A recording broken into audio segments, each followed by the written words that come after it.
to our second Change Society Associates Summit. My name is Sophia, and I will be your host for the evening. Thank you so much, first of all, for making the journey down to Bahrain House today. I appreciate there's been loads happening with the trains. This is why I will shorten this and keep it nice and sweet. I'm very conscious of the time. But before we begin, I do want to make a quick introduction to our latest joiner, who's on day 10 now with SNS, who's come in to support the Change Society alongside myself, and that's Maddie King.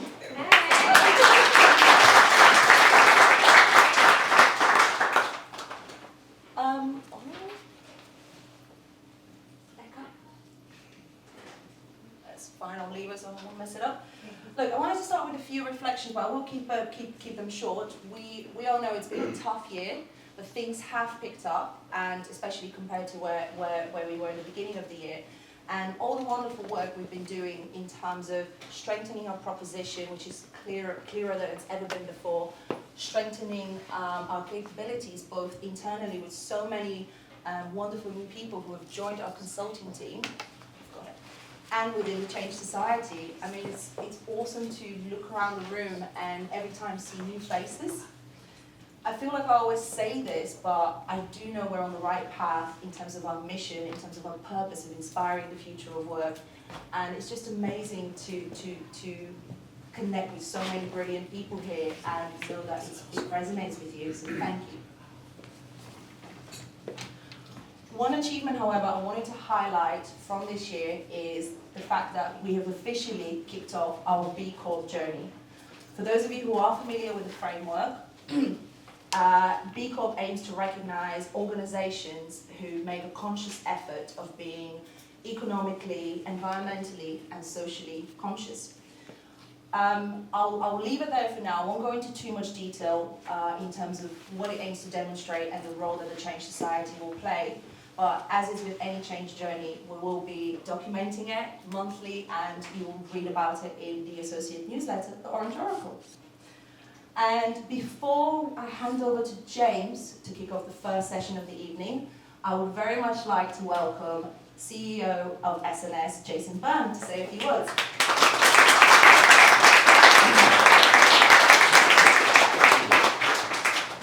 Thank you, and for the 1950s microphone. It's great to see you this evening. Welcome. For those, many of you I've met before, others we haven't. I've already spoken to 2 people this evening. It's their first event of any kind with SNS. It's so good to have you with us. Sophia's already mentioned our purpose, inspiring the future of work. And we think about this in a number of ways. But first off, with our clients. Some of you have been directly involved and are right now, you'll hear some of the stories this evening, doing amazing work for some brilliant organisations and making a real difference. And thank you for everything that you are doing.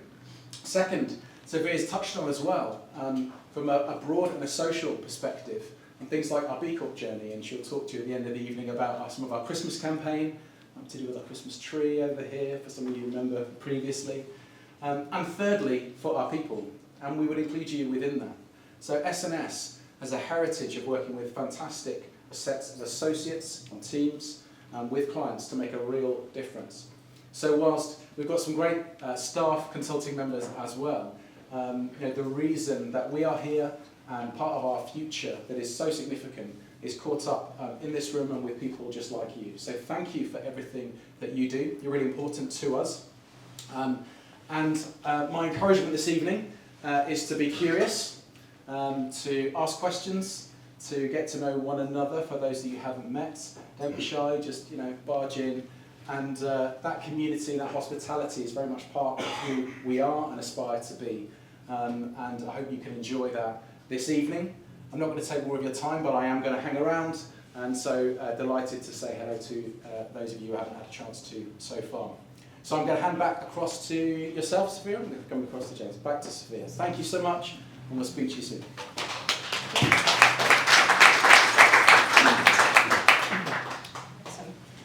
Now, here's the agenda. We've got a brilliant session planned for you tonight. We've got We're kicking things off with James, followed up by one of our glass tube teams to demonstrate, well, to walk you through some of the lessons, the learnings, and the challenges they're facing with one of our biggest clients at the moment. And we will finish things off with a wonderful panel discussion on portfolio-led careers with two of our SMEs from the Change Society and SNS founder Pat Lyons, hosted by the wonderful Jane Bates. So, without further ado, I will now hand over to James Conlon.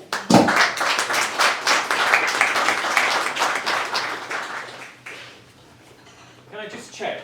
Do you need the microphone at the back? Or can you hear me? Excellent.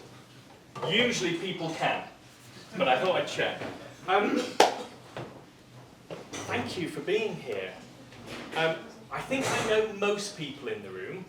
For those of you that I've not met, my name's James Conlon. I go into organisations that are struggling in some way. I look at their people, their processes, and their tooling, and figure out what needs to change in order for them to hit their targets. Very similar to what SNS does. And I'm sure we'll all know that it's always the people, yeah? And it's usually the communication of those people, how they communicate and how they behave to each other. This evening, we're going to look at our own communication and how we can adapt it to have the best impact with those we work with. And we're going to do that using a workshop that I run with organisations. Now, typically, I do this with groups of 8 to 12. So it's going to be modified slightly for today, but stick with it and I'm sure we'll get there. Now, as I look around this room, I'm pretty sure that all of you are really good communicators. Anyone disagree? A few of you disagree. Hands up who works in a client-facing role as a consultant, or so most of us work in a client-facing role. If you weren't good at communicating, you would not be doing that role. Is that a fair statement? Yeah? So the bar's quite high already.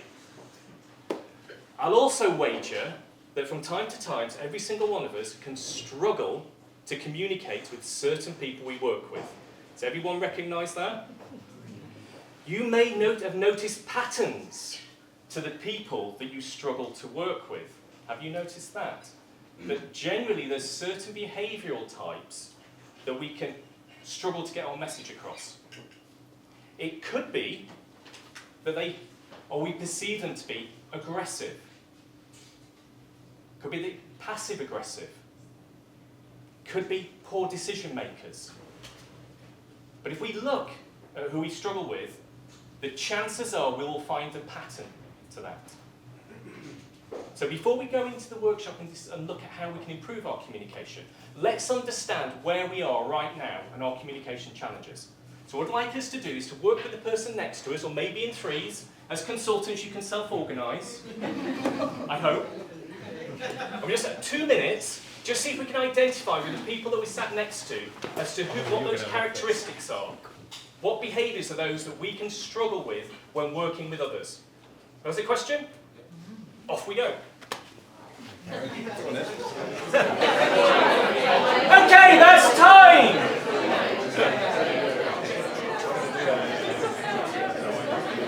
Which pair or three will share? Let's have some labels as to the types of behaviours that we can struggle with. Passive-aggressive. Passive-aggressive.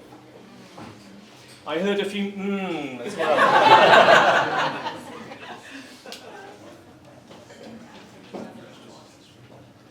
Excuse my spelling, I am dyslexic. What else? I was going to do a bit of a phrase, sorry. Fear of the unknown. Fear. Okay, so how does that impact when interacting with someone else? Is it the change that they may be bringing? Is it the fear that... Fear of losing control. Okay.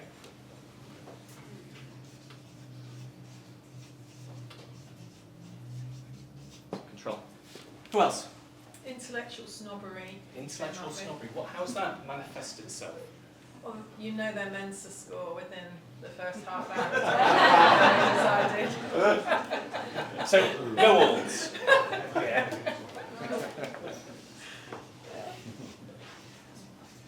Thank you. It's resistance to change. I mean, human beings are innately resistant to doing things differently. They're set in their ways. You try and bring in something new to improve the business, but people are naturally going to be stuck in their ways.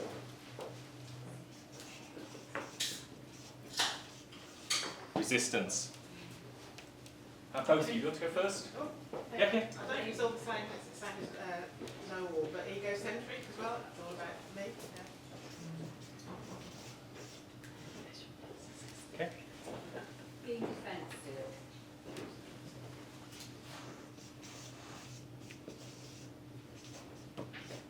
See if we get another two.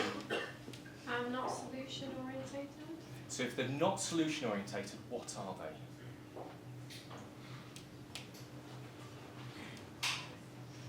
Well, I don't know, problem orientated. Like they like to win. So they find a problem for every solution. Yeah.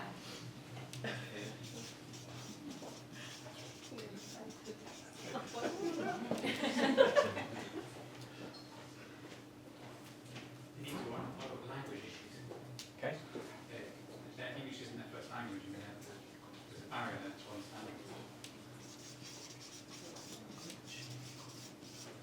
Okay. I was going to say procrastination because it's so hard to move things along if they're refusing to. Okay. This list has already told me a lot about you and us as a group. Because it's interesting, there's a few words on there, or that are not on there, that often I get when I come to this kind of event. No one said dominating or aggressive, which is I was very thinking unusual. it. You were thinking it. So it's interesting as we get into this as to where we lie in terms of our communication. So when we encounter this in the workplace, what impact does that have on us personally? When we encounter people that we struggle to connect with, communicate with, to see our point of view. Frustration? Drained. Drained? Motivated. Motivated? Yeah, I was going drained. Drained, so we've got quite a few drains. Yeah. Self-doubt. So your lips didn't move then? Sorry? That was really good trick.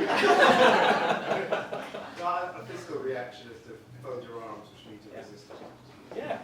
It's not a fun place to work, is it, when we've got these behaviours that we don't connect well with? What's the impact to our work?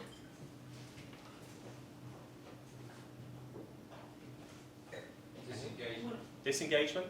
Slower. Slower? Your performance. Performance. What's the impact to our clients? Most of us are client-centric. What's the impact to our clients, our teams, demonstrating this? Sorry? Productivity. Productivity. Where's my clicker? Do you see the clicker? Right there.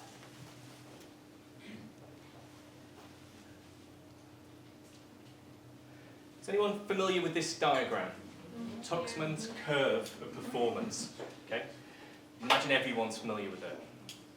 So we've got eventually performance. We go through the forming, storming, norming, performing. If we think of our teams we've got now, or teams we've had in the past if we're not working with a team, put your hand up if you are generally in this area here with your teams. Highly performing teams. Anyone? A couple of people? Here? Here? Here? So we've had 3 arms raised to that question. Let's try that again. Give you a clue, I'm expecting all the arms to go up at some point. Okay? Let's try again. At the moment, I'm putting you all down here, just for the way you've responded to this question, right? Who's here? Who's here? Huh? Who's here? And who's here? Okay, thank you.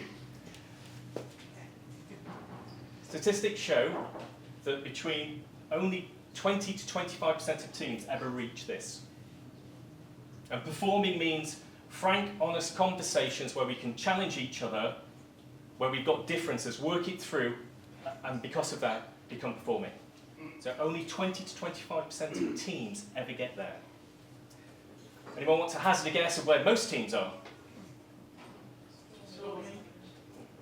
Most teams don't get out of here. Yeah. Vast majority of teams don't get out of here. They get here, start getting some friction. I'll show you in a second, that's okay. Start getting some friction, so we go back there.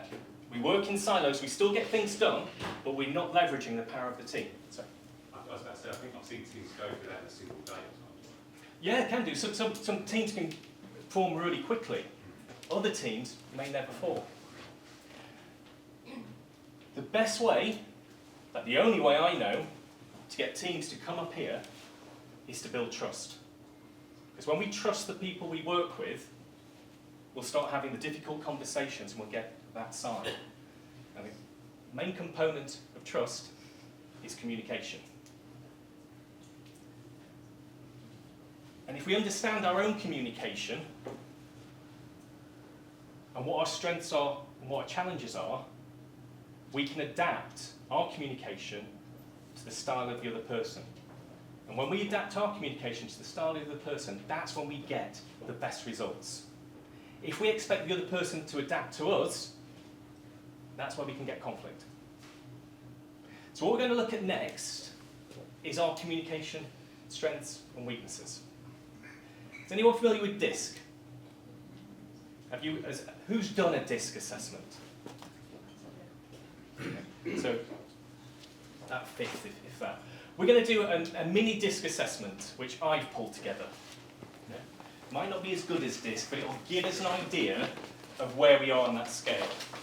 So if you look in your packs, you will see a card.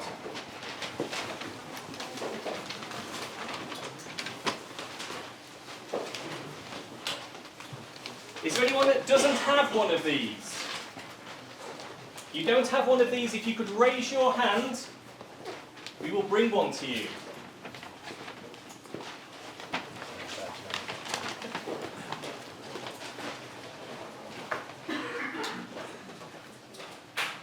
So on these cards, there's 15 rows, and each row contains 4 words. What we need to do here is circle the word that best describes us within a works context. Once we've done that, we can turn over the card, find on the line the word we circled, and then top them up and fill it in at the bottom. This should take literally minutes. Oops. Should take literally minutes. So if it's not taking you minutes, you're doing it wrong. Don't overanalyze it, just go with your gut. And if anyone gets stuck, raise your hand.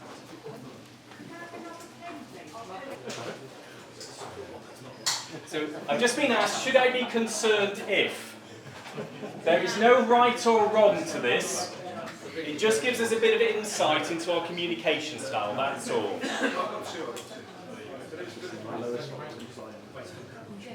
So is everyone finished now? Does everyone have a ranking, or do we need a couple of more minutes?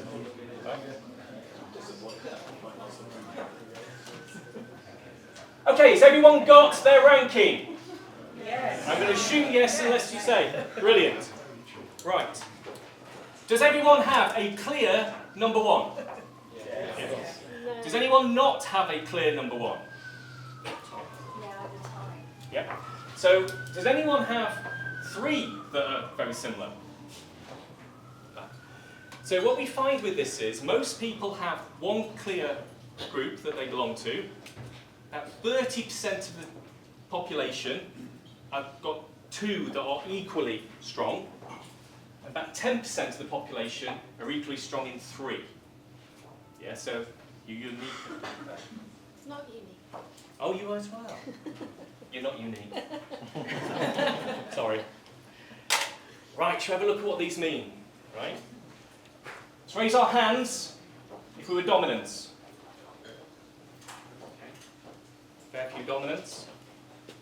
So you may want to take the red sticker out of your bag and put the red sticker on, because red is represented as dominance in this. So characteristics of dominance. See if you agree with this. Dominance, direct, assertive. This is your traditional perception of what a leader is. Takes charge, decisive, takes risks. Very much results orientated. How are we feeling about this, Reds? Does this sound like us? Little time for small talk in a working context. Outside of work, great. If you're in a meeting, don't want to be making small talk, want to get to the point, get on, get out of the meeting. Sound familiar? Can be very demanding, both of themselves and of others, and enjoys a challenge. Any of the Reds disagree with that? That's quite accurate? Okay, so that's our Reds. Or Yellows. Who's yellow? Who's influence? Influence may want to stick yellow on, so we know who you are.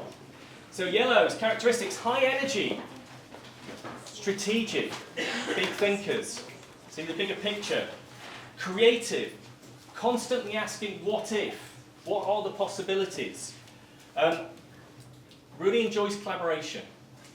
I'm a Yellow, really enjoys being at the front of the crowd. Makes quick decisions, enjoys fast-paced environments. Does that sound like a Yellow to those of you who are Yellows? Yeah. Could you be equal first? Sorry? Could you be like an equal first across two? Sorry, still can't Could hear you you. be an equal first across two types? You can be multiple types. Does that sound like our Yellows? Yeah. Steadiness. Greens. Where are the greens? Greens. Oh, so far, this is quite an even split. People-centric. Greens. Yeah. Warm, friendly, calm, patient. If you think of a great boss you've had, the chances are they fit into this category. Very, very supportive. Enjoys collaboration. Doesn't like change. Doesn't like being rushed. Does that sound like our greens? Not sure? So, you think about it, we can't split the world into 4 groups and it'd be accurate every single thing, but as a general rule, does this sound like you in greens?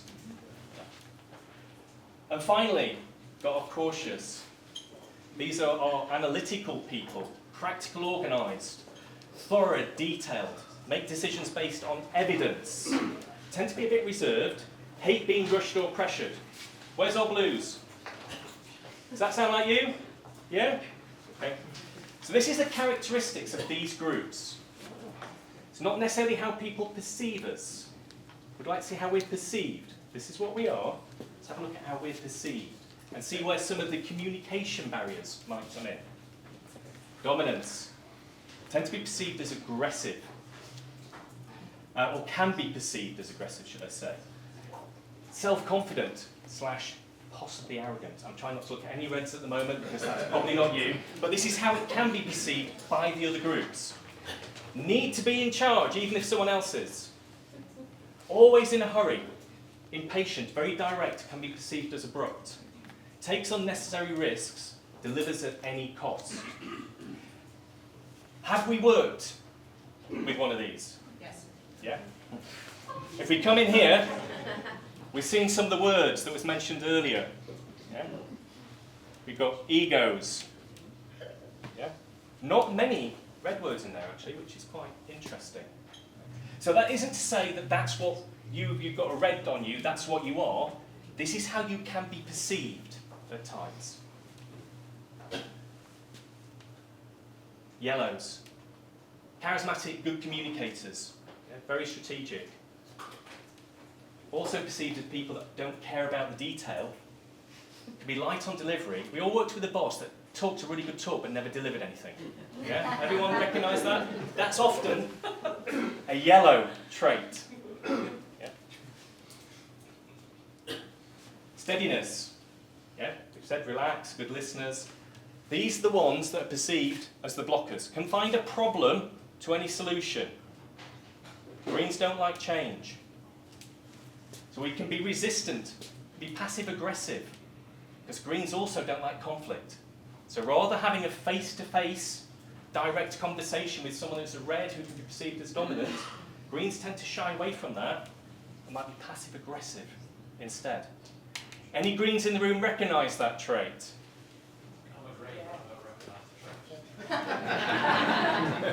Anyone in the room that's worked with him recognise that? But is that something the rest of the Greens can see at times might happen? And our blues. Seen as organised, detailed, person you go to if there's something you need to know. But can also be seen as risk averse. Blues generally hate making decisions they're on the hook for. Much easier to give advice and say why the decision might not be right, but can be hate making decisions. Any blues recognise that in themselves? A little bit. Now, should have done this earlier, but if I was to ask which do you think is the best communication style, chances are you would have chosen your own colour. Is that fair? Yeah. Why is it important that we can adapt to do this? Why is it important we have diversity in teams? Or is it important to have diversity in teams? Sorry, balance? Well, what does balance give us? What's the advantage of diversity in teams? Different perspective. Different perspectives.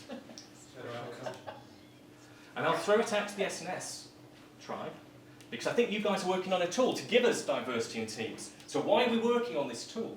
You're stealing Chris's thunder. Is that why you've gone quiet? That's my answer. Okay. It avoids excessive confirmation or echo chambering. Yeah? Do you always need diversity in teams? Yes. Yeah? Anyone think we don't need diversity in teams?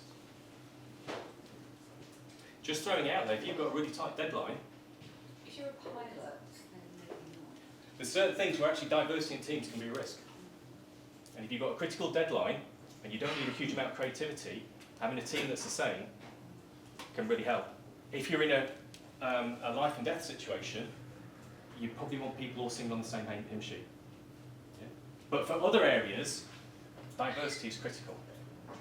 So if we can overcome how we're perceived and communicate in a way that the other person understands, then we can break down those team communication barriers and actually start getting to being productive teams. So should we have a look at what we need to do in order to achieve that? Okay. So those of us that can recognise that we can struggle with some of the characteristics that's associated with dominance and red, there's a few things that we can do that will help us.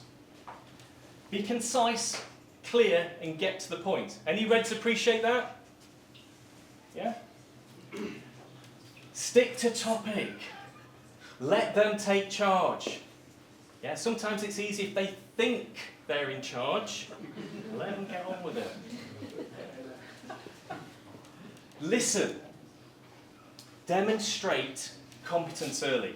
If you demonstrate competence early with a red, the chances are they'll leave you be so you can get on and do things. Challenge. Does any red here object to someone talking or raising a challenge very directly? Any red have a problem with that? No. Reds really appreciate direct conversation. So the great thing about a red is if you don't like something, you can just go and tell them. Might not agree with you, but the chances are they'll appreciate the fact you raised it. And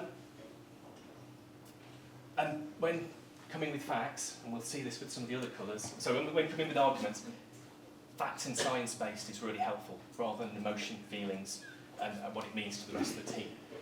Yeah. Can reds appreciate that? Yeah, a few nods. Yellows. Create a fun environment. Yellows hate really boring meetings and switch off within about 5 minutes, if that. Yeah? A few yellows nodding. Like the spotlight, like recognition. Don't bog a yellow down with detail. God, I hate detail. Include them in activities. You might need to help a yellow with planning. Yeah? If you're finding that you're struggling to get detail from someone who's a yellow characteristic, the chances are they can't provide it. They might need some help getting there. Much more likely to get a good result if you help them than if you just keep on asking for it. And communicate frequently. Yellows, you acknowledge that? Yeah. Steadiness.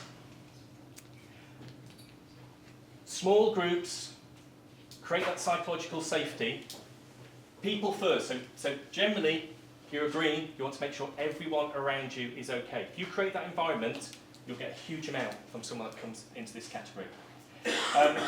Give them time to process. If you want a quick decision, getting them in a meeting and telling them the facts in the meeting, you are unlikely to get the decision. If you send them the information beforehand so they get time to digest it, makes a big difference. That's very different to anyone that's yellow or red. They'll make very quick decisions. Blues and greens don't. Provide a very clear understanding of what's needed from them and engage them in that conversation. So it's a two-way thing. And again, recognition and appreciation. Do our greens accept that? Yeah. Yeah? And finally, our blues. Very similar to the reds. Clear, concise, get down to business. Time is money. Again, detail and clear expectations. Want a heads up before making a decision. Key with blues is if you want a decision, you've probably got to take away the risk. So one of the things I've done with teams that are heavily blue is shown them the risk of not making a decision. Because often the risk of not making a decision, which is a decision in itself, is far worse than any decision you could possibly make. So sometimes you have to create the environment where being wrong and failure isn't a problem in order to get the best out of blue. So let them know it's okay to make mistakes. How are we doing on time, Sophia? About 5 minutes. What do we think about this? What do we think about this as ways to get better communication going and breaking down barriers within teams? Sound sensible? So what I'd like us to do in the next 5 minutes is just have a chat back in our groups and see how we can implement some of this. So as I've been talking, you've probably been thinking of someone in your team, possibly someone within your family, where we see some of these traits.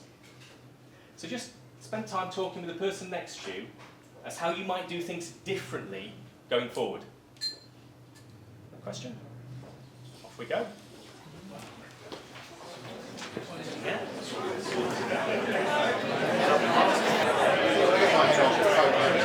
Can we have a couple of suggestions of any insights or anything that people might do differently following the time we've had together just now? Yeah, let's go on all these thoughts. Any other thoughts? I think it's just about being more conscious around how you're interacting. Yeah. So is there any way that you might be conscious and act differently when you're interacting with people going forward? I think I'd explore more around impact of what the other person needs, rather than just assuming, as I pitch up, that they need how I am in the moment. Yeah. Thank you. Anyone else? I think try it, test the approach, because it's about different approach and appreciate different perspectives. And there's some really good points actually. Like one of the ones that resonated with the red one in terms of challenging those individuals. Absolutely, that's where we are. And for other group types, that can be the hardest thing to do. There's that fear of challenging, whereas if you're red, you wait. I think that's counterintuitive almost, because you would almost be fearful of challenging them because you think they're a personality type who wouldn't appreciate it, but good the kick location off. that they're open to. Yeah. Thank you. I think often people are not necessarily reacting to you, but you create a trigger of some sort. So you might be reminding them of someone else. Yeah. And if you can work on what that trigger is. Yeah. And it's interesting with the reds because a lot of the time the word bullying gets associated with someone who's a dominant personality type, whereas that's the last thing they had on their mind at all. But that's how they can be perceived. And actually having those conversations and being made aware of what's going on can change the behaviour. So yeah, Jen. I was just going to say it's a good trailer practice, so thanks for the reminder. I also think when you show this curve and when you're working with a team, and they're the first team, it's harder to then adapt because they're all going to be diverse and when communicating. So that definitely is frying about that. Absolutely. The more diverse the team, the chances are it's going to be harder to get them to be a performing team. But when you do, the outcome is much greater. I was just also going to say just one more thing. I think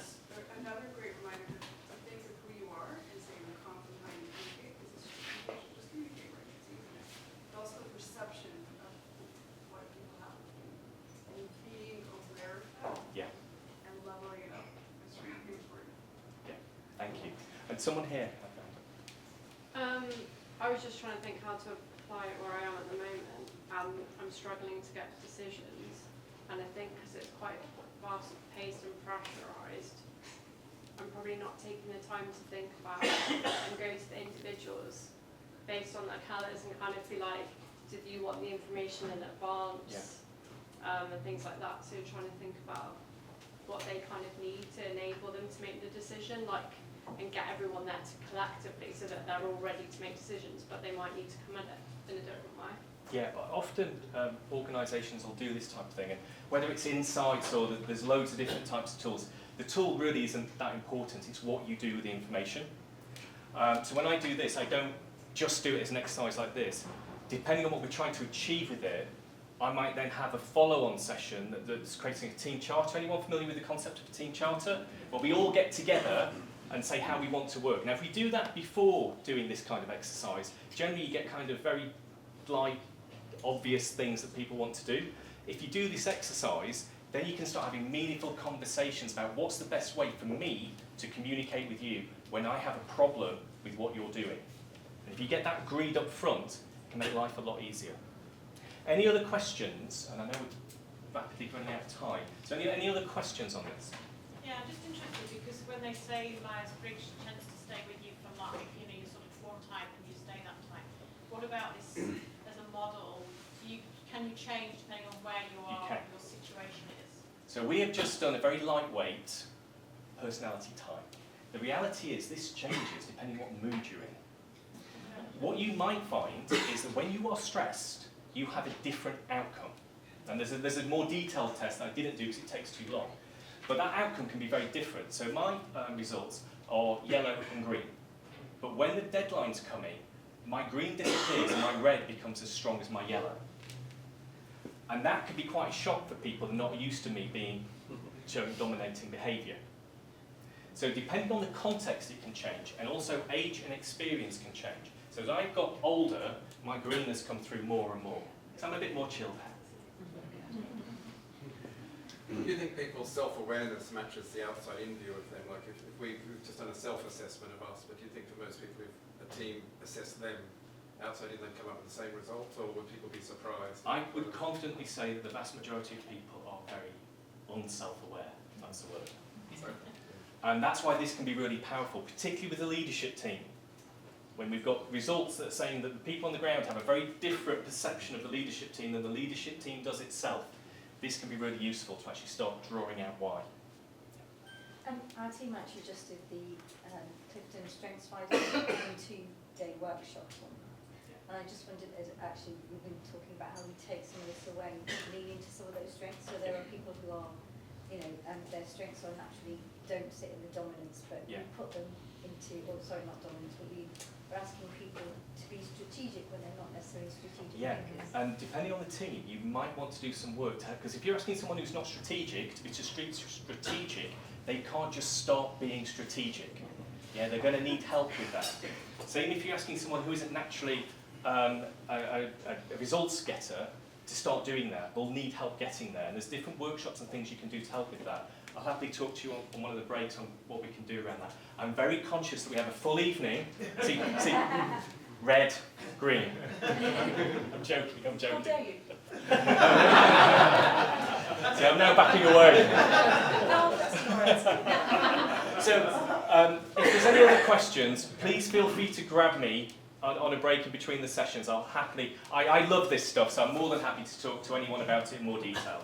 But without further ado, I'd say let's wrap up there and I can hand over back to Sophia.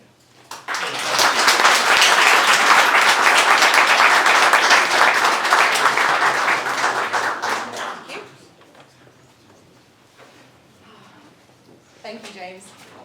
Now, on to our second session. I feel like the majority of this room should be or would be familiar with what mission-based working means in the context of SNS.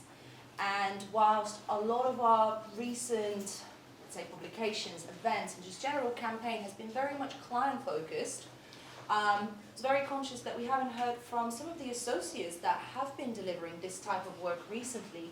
So, to tell us more about their current project, please give a warm orange applause for Chris Ralph, Rob Stubbs and Luke Murphy. I'm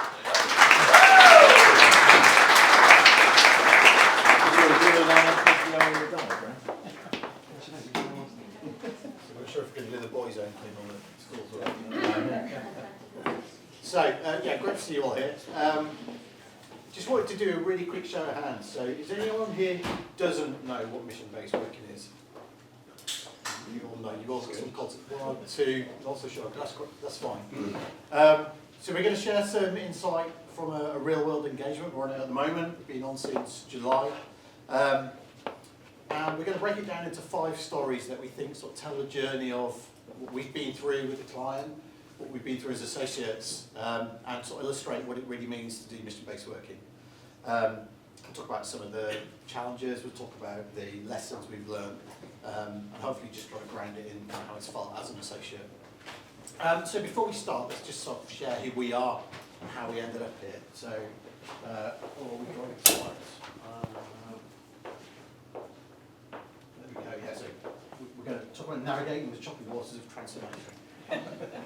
So who are we? Luke, I think you'll start. Cool. Hi everyone, so I'm Luke Murphy. I'm a product and customer lead on this current engagement. And those of you that don't know my S&S story, I met S&S 3 years ago as a client. Retail with Room, an amazing transformation together, and I think the award is on the bar somewhere over there, everyone. And then about 18 months ago, I made the decision to do what I call the leap of faith, to then hopefully recreate the magic with S&S. So I'm very grateful that I'm on my second mission-based working engagement with S&S, being able to bring my unique perspective of scaling mission-based working at Shell, and then bringing it to our client team, but also helping S&S colleagues. Yeah, so 30 years in tech delivery and transformation. Say 30. Kev reckons I'm still in my 40s, and it's probably based on that picture there, actually, I suspect. Yeah, I've also been practicing mission-based working, again with Luke, part of the Shell piece. I've done a number of clients since then. So in the story you're about to see, and this particular client, I'm providing some support as a group, but also I lead the development team for MissionHub.ai. If you haven't heard about that, you'll get a little sneak peek a bit later. Yeah, that's me. And I'm Rob. So I've spent 26 years in corporate roles, kind of the other side of the fence. I've worked at Travis Perkins, Argos, Sainsbury's, Dr. Martens, and a few others, generally leading sort of delivery and transformation. I went independent back in early 2023. I knew S&S already. I'd done a bit of work with them in the past as a client. And ended up on a gig with these guys. So this is now my second tour of duty on mission-based working. Quite different, but it's great bringing that experience back in. Outside of this, I do sort of coaching and other work. And I think the sort of coaching-led bit really lends itself to mission-based working. We're going to talk a lot about kind of how that shows up. So, it's not just the 3 of us though. So we've got a wider team. We've got some here tonight. I haven't actually checked in who's here. So we've got Siobhan. Give away Siobhan. Siobhan is our change lead. She's one of the 3 core roles in mission-based working, so change, delivery, and customer. We've got Nat. Is Nat around today? No, Nat's not here. So Nat's basically heads up the account. She does all the hard work behind the scenes and lots of sort of senior stakeholder engagement to make sure we've got statements of work in place and all that kind of good stuff. Alex in the middle, he's another associate. He helps drive all of the UX work, so he's been brought in as an extra capability. Then we've got Jax. Jax didn't make it tonight, as you know. So Jax is just awesome. You've probably seen her at other events. She leads on transformation and coaches the Guiding Coalition as well. We'll talk a little bit about who they are. She's just an amazing sounding board on all things mission-based working too. And then finally, AJ, not here tonight. Up in Scotland with a client. Fair enough. He's always on hand to give support, gives the client or indeed us a fresh take on mission-based working as well. And didn't actually make it on the slide, but we've got Ty who's around, so where's she gone? She's somewhere. Ah, there, sorry, didn't see you. Doing all the amazing video work. We'll talk a little bit about that in a sec as well. So, the client. Probably guessed from the intro slide, there's a bit of a nautical theme. So it's Carnival UK. And just an aside, we keep finding that we've got kind of nautical stuff keeps slipping up in our language. So if it creeps in tonight, it's not a deliberate pun. just something we're getting anchored to. So Carnival UK, part of Carnival Corp, part of Carnival Corporation, they're the world's largest travel and leisure company. There's two brands that you'll recognise in the UK. So P&O Cruises, there's no other cruise line, so it's more British holidaymakers out of the UK. And just for clarity, they're nothing to do with P&O ferries, they're completely separate. And then Cunard Cruise Lines, that's kind of like the luxury end. They do some extensive world cruises. They go to all sorts of destinations, and some of their things last sort of months and months. You can literally sort of just stay on a cruise ship for kind of half the year. Just a few quick facts to give it a bit of context. So HQ's Southampton, about 2,000 employees there across sort of ship and shore. P&O is actually one of the probably the oldest cruise line. It's got sort of heritage dating back to 1837. So there's a real sense of that kind of heritage in the brand. They own it. I'm not sure which one of those it is, but I think you're going on it soon, aren't you? One of the largest cruise ships ever built. It's got about 5,200 passengers on there. And the QM2, which is one of the Cunard ones, it's one of the last ocean liners, so it's just designed to zip across the Atlantic to the US and back. We got a tour of that. It's pretty spectacular. So, challenges. So there's a reason why we're in there. Carnival have an amazing vision, which is to create unforgettable holiday happiness. And they do talk about that and sort of live that quite a lot. There's a lot of transformation already underway, not least a digital transformation. That's got a North Star, which is a future where customer data drives personalised experiences. I'm sure you've all been kind of used to thinking about personalisation, how you get closer to the guest, the customer. There's also a significant technology portfolio. There's loads of stuff going on, both on the shore side and deploying technology across the fleet. And if you think about it, it's quite a complex operation because you've got floating hotels, it's food, entertainment, they've got their own server rooms on board. It's really, really complex and at a huge scale. But the challenges that they face are quite similar to many of the organisations that we deal with and you've probably seen as well. So they've got legacy systems, they limit their ability and their scalability and their agility. The silos within tech and within parts of the business, causing inefficiencies and some collaboration challenges. There's even a bit of a divide between tech and business. You've got some of that kind of old world language of them and us that are sort of creeping in. I see lots of smiles and nods on that. And difficulty in prioritising. There's lots of competing initiatives and lots of stuff they want to do. How do you kind of make those really tough decisions? They have got amazing people and amazing cultural strengths in there. When we went in, they talked about being great in a crisis, great at sort of pulling together in that crisis. And part of what we're trying to do is help them do that when they're not in crisis, and you get all the best of that work at the best times.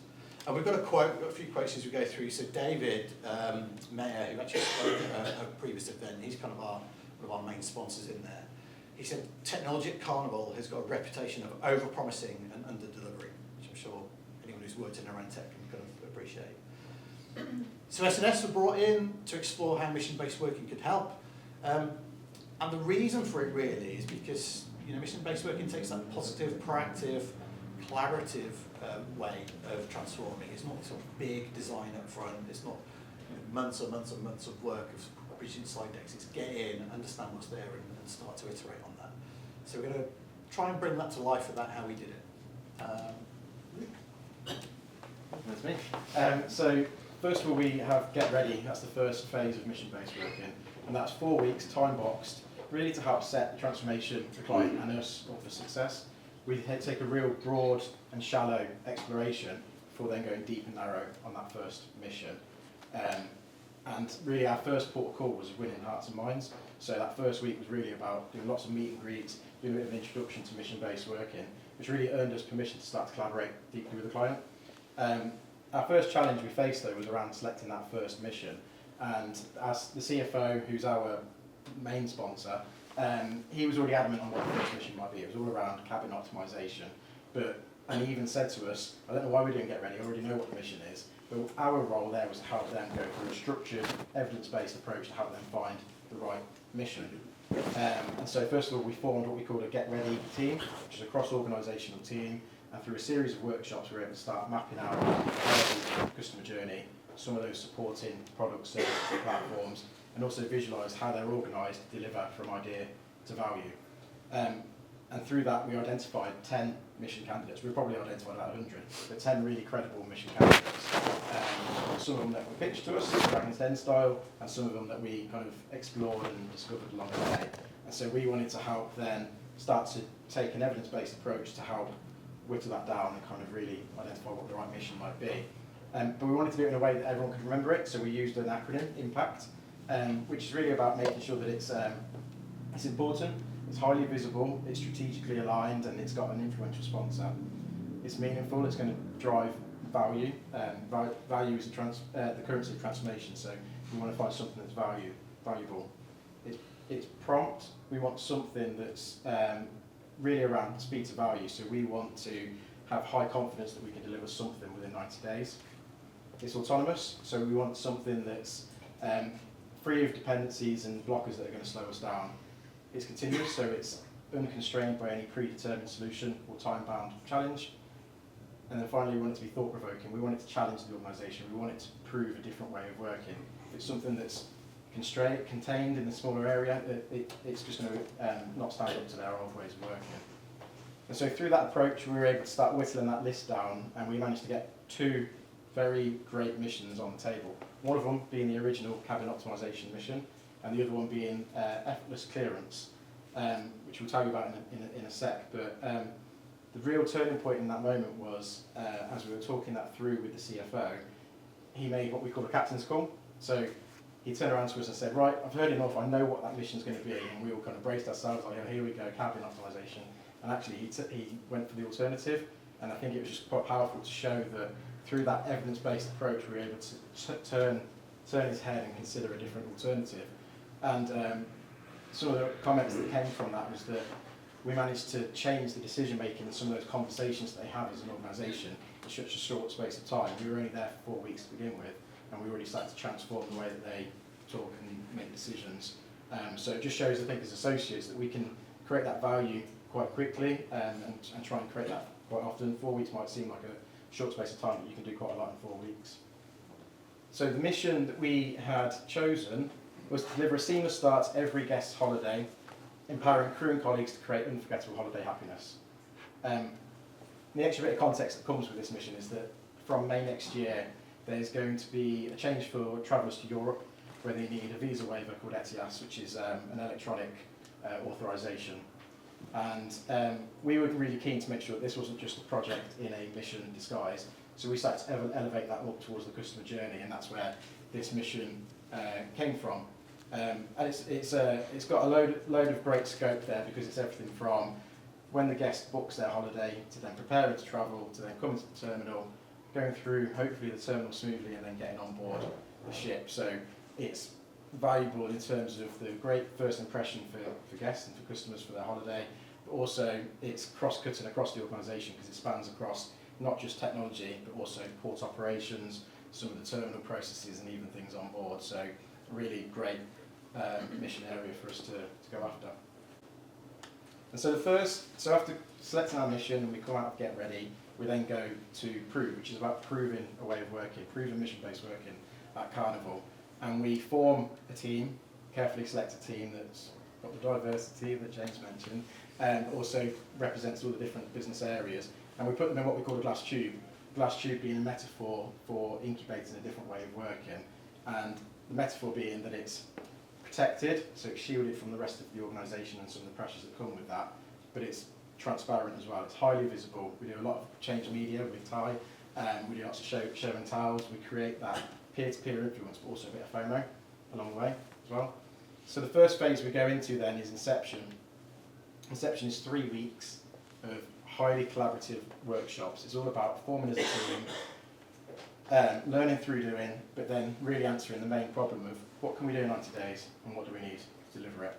And we go through a bit of a double diamond approach with that, so we get a good shared understanding. We then really explore the opportunity space and then narrow in on some goals, and then we explore the solution space before landing on a roadmap and OKRs. And we do that through the lens of anything is possible, and then at the end, but not everything, and it's what can we do for the 90 days. We've got an SNS toolkit that we use, which is a bit of a playbook, a series of exercises, but from experience, no two inceptions are the same, so we need to be adaptive as we go along. We bring our own toolkit as associates as well, and the next story kind of tells that a little bit more as well, but we have to adapt as we go along, and it's quite full on, it's very intense 3 weeks, but it's my favourite part of mission-based working. It's, you know, you have to think on your feet as a facilitator. And it was great because the team were really open to just trusting the process, trusting us, I guess, as facilitators. And so we were guiding them through, and then about the halfway sort of point, they had a challenge from the Guiding Coalition, who are the servant leaders who set the mission and clear the path. And they posed the questions to the team of, are we being ambitious enough? And they set the challenge to dream bigger, which I've got on here. And so we revisited the toolkit and tried to think about, is there any exercise that we could use to help them dream bigger? There wasn't anything that we felt was quite suitable. So on a car drive home from Southampton, came up with an exercise all around reimagining the customer journey. So that day, we'd already been through a bit of competitor analysis and looking at other ideas and inspiration from different, not just competitors, but different types of companies like airlines, but also things like Monzo, etc. We looked at customer personas and we looked at some of the user insights that we could gather. And we wanted to build on that and take that inspiration in. So we used an exercise around reimagining the customer journey. Took it to the SNS guys the next morning, and everyone supported me. And so took it to the team, and it worked really, really well. We had to start really taking some unconstrained thinking, a lot more innovative and creative solutions started to come out from the team. And in fact, they even said it was their favourite exercise. So one of the quotes that I managed to catch, if I can remember it, is that the team guided us really well through the process. It got uncomfortable at times, but the exercises are so thoughtfully designed that it helped make sure it was a lot of fun and got us to the goals, which I thought was just kind of really powerful that we were able to do that, because as associates, we've got a toolkit that we can use. We bring our own toolkit, but also we're contributing to an ever-evolving toolkit as part of mission-based working. So then on to mobilisation, you'll see the strapline, the assault course. As Lou said, we wrapped up Inception on a real high. The team were kind of energised, motivated, and ready to sort of smash down doors, as they said. The next step is always really clear. We want to get mobilised and into delivery as quickly as possible. We want to keep that energy. And we start a 90-day clock for the delivery cycle, so deliberate kind of artificial constraint. And it was critical because that's the window that the team demonstrate value of mission-based working, and it gives us that permission to go even further. But we hit a couple of challenges that were real fundamental blockers. First one was technology stack. So we got a solution architecture that we wanted to go after. There'd been work done before we joined. It got refined through Inception. But Carnival didn't want to build anything on legacy systems for really good reasons. They were trying to move away from them. They were not going to put the new mission onto those old systems.